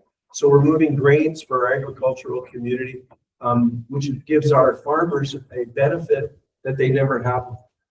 So will goods move in and out of the port? Absolutely. But there will be jobs affiliated with that, and there'll be more people working at the port, and there'll be development around the port, residential as well, because there is residential properties that the city has available. Will it become a larger port? No, the port's limited by its size. They have a room to expand a little bit to the east, but capacity is limited by the size of the port. But the port is also in partnership with the Hamilton Port Authority. So it's the Hamilton Oshawa Port Authority. So they would work now in conjunction with the Hamilton Port Authority. That was a really good question. I mean, I haven't had a port question in 10 years. 8 years. No, I was waiting for a couple of political questions. Well, you can open a couple of things. One is I'm going to ask your help. We are in the best of times and the most interesting times. But there are going to be candidates coming to your door, both provincially and federally, in the not too distant future. And they're going to have these glossy brochures they're going to give you. But I want you to ask, okay, I don't see the word us in it. I don't see my family. You're campaigning both. What are you going to do for my community? And these are the challenges that we live through every day. You know, I go to a lot of big announcements and I see a lot of things. But as municipal government, we are the people that touch your lives every day.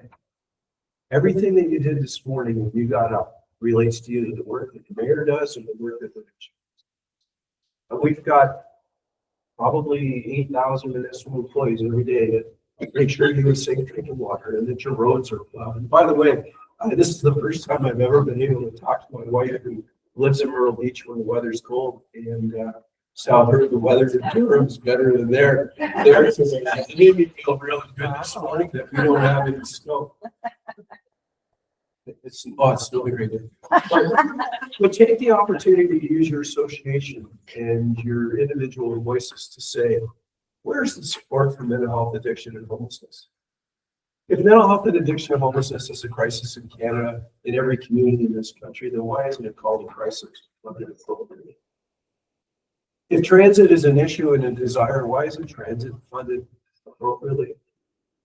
How come we have to go out and raise money for our hospitals when hospitals are a provincial responsibility? There's things that you can do to help us. Please use your voice. Ask the candidates the hard questions about how are you going to help make our communities better? When are you going to share your funds equally? You know, we're left to pay the bills after you pay income tax. So the government takes 40% of what you make. Out of the 40% that you're left with, you have to pay all your bills, and we have property taxes. The challenge with property taxes is it's non-sustainable funding. Property taxes cannot continue to go up to fund what we need, but without other sources of funding, we don't get anything, and we get about 8 cents on the dollar from our federal partners. So I'm independent. I have no desire to be in any other level of government.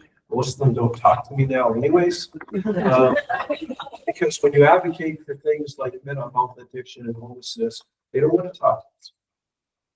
And it is a problem we all have. It's a fixable problem. You know, we built a railroad across this country in 5 years. We defeated the Germans in less time. And if you said to our government, we want this problem solved, and I truly believe in my heart we can do it in 5 years. But we need to go back and ask the who, what, when, why, now, and how we failed our residents, and where we failed, we need to fix. So that's my rant. It'll be heard later today in Ottawa. If nobody will listen, but thank you guys for listening, and I wish you all a wonderful day.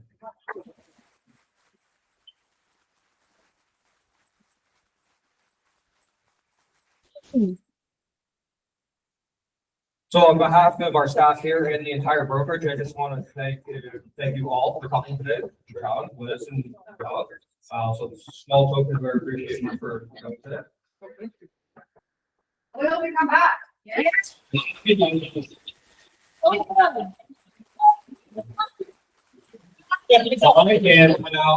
going to turn this over to Dawn, but before I do, I'll go on script here a little bit. An event like today takes a lot of planning. No. You're stealing my thunder. Well, I'm going to anyway. Sorry. So I just want to thank the Education Committee for all their hard work this year. And I also want to thank Dawn and all the staff here at the office. They made sure these events go off without a single hitch. So if I can get a little round of applause.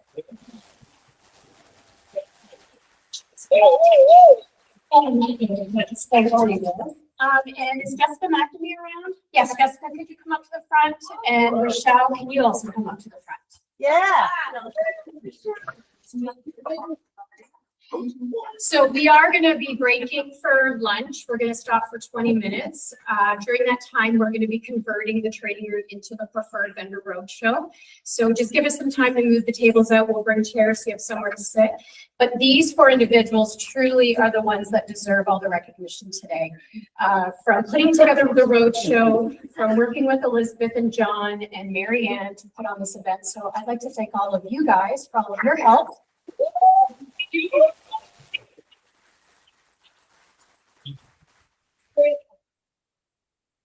And on that note, what I will add is the 2025 ALC will have tables set up today.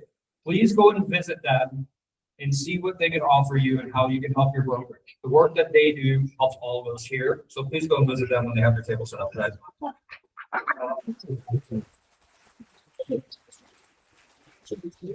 Okay, guys, go and eat.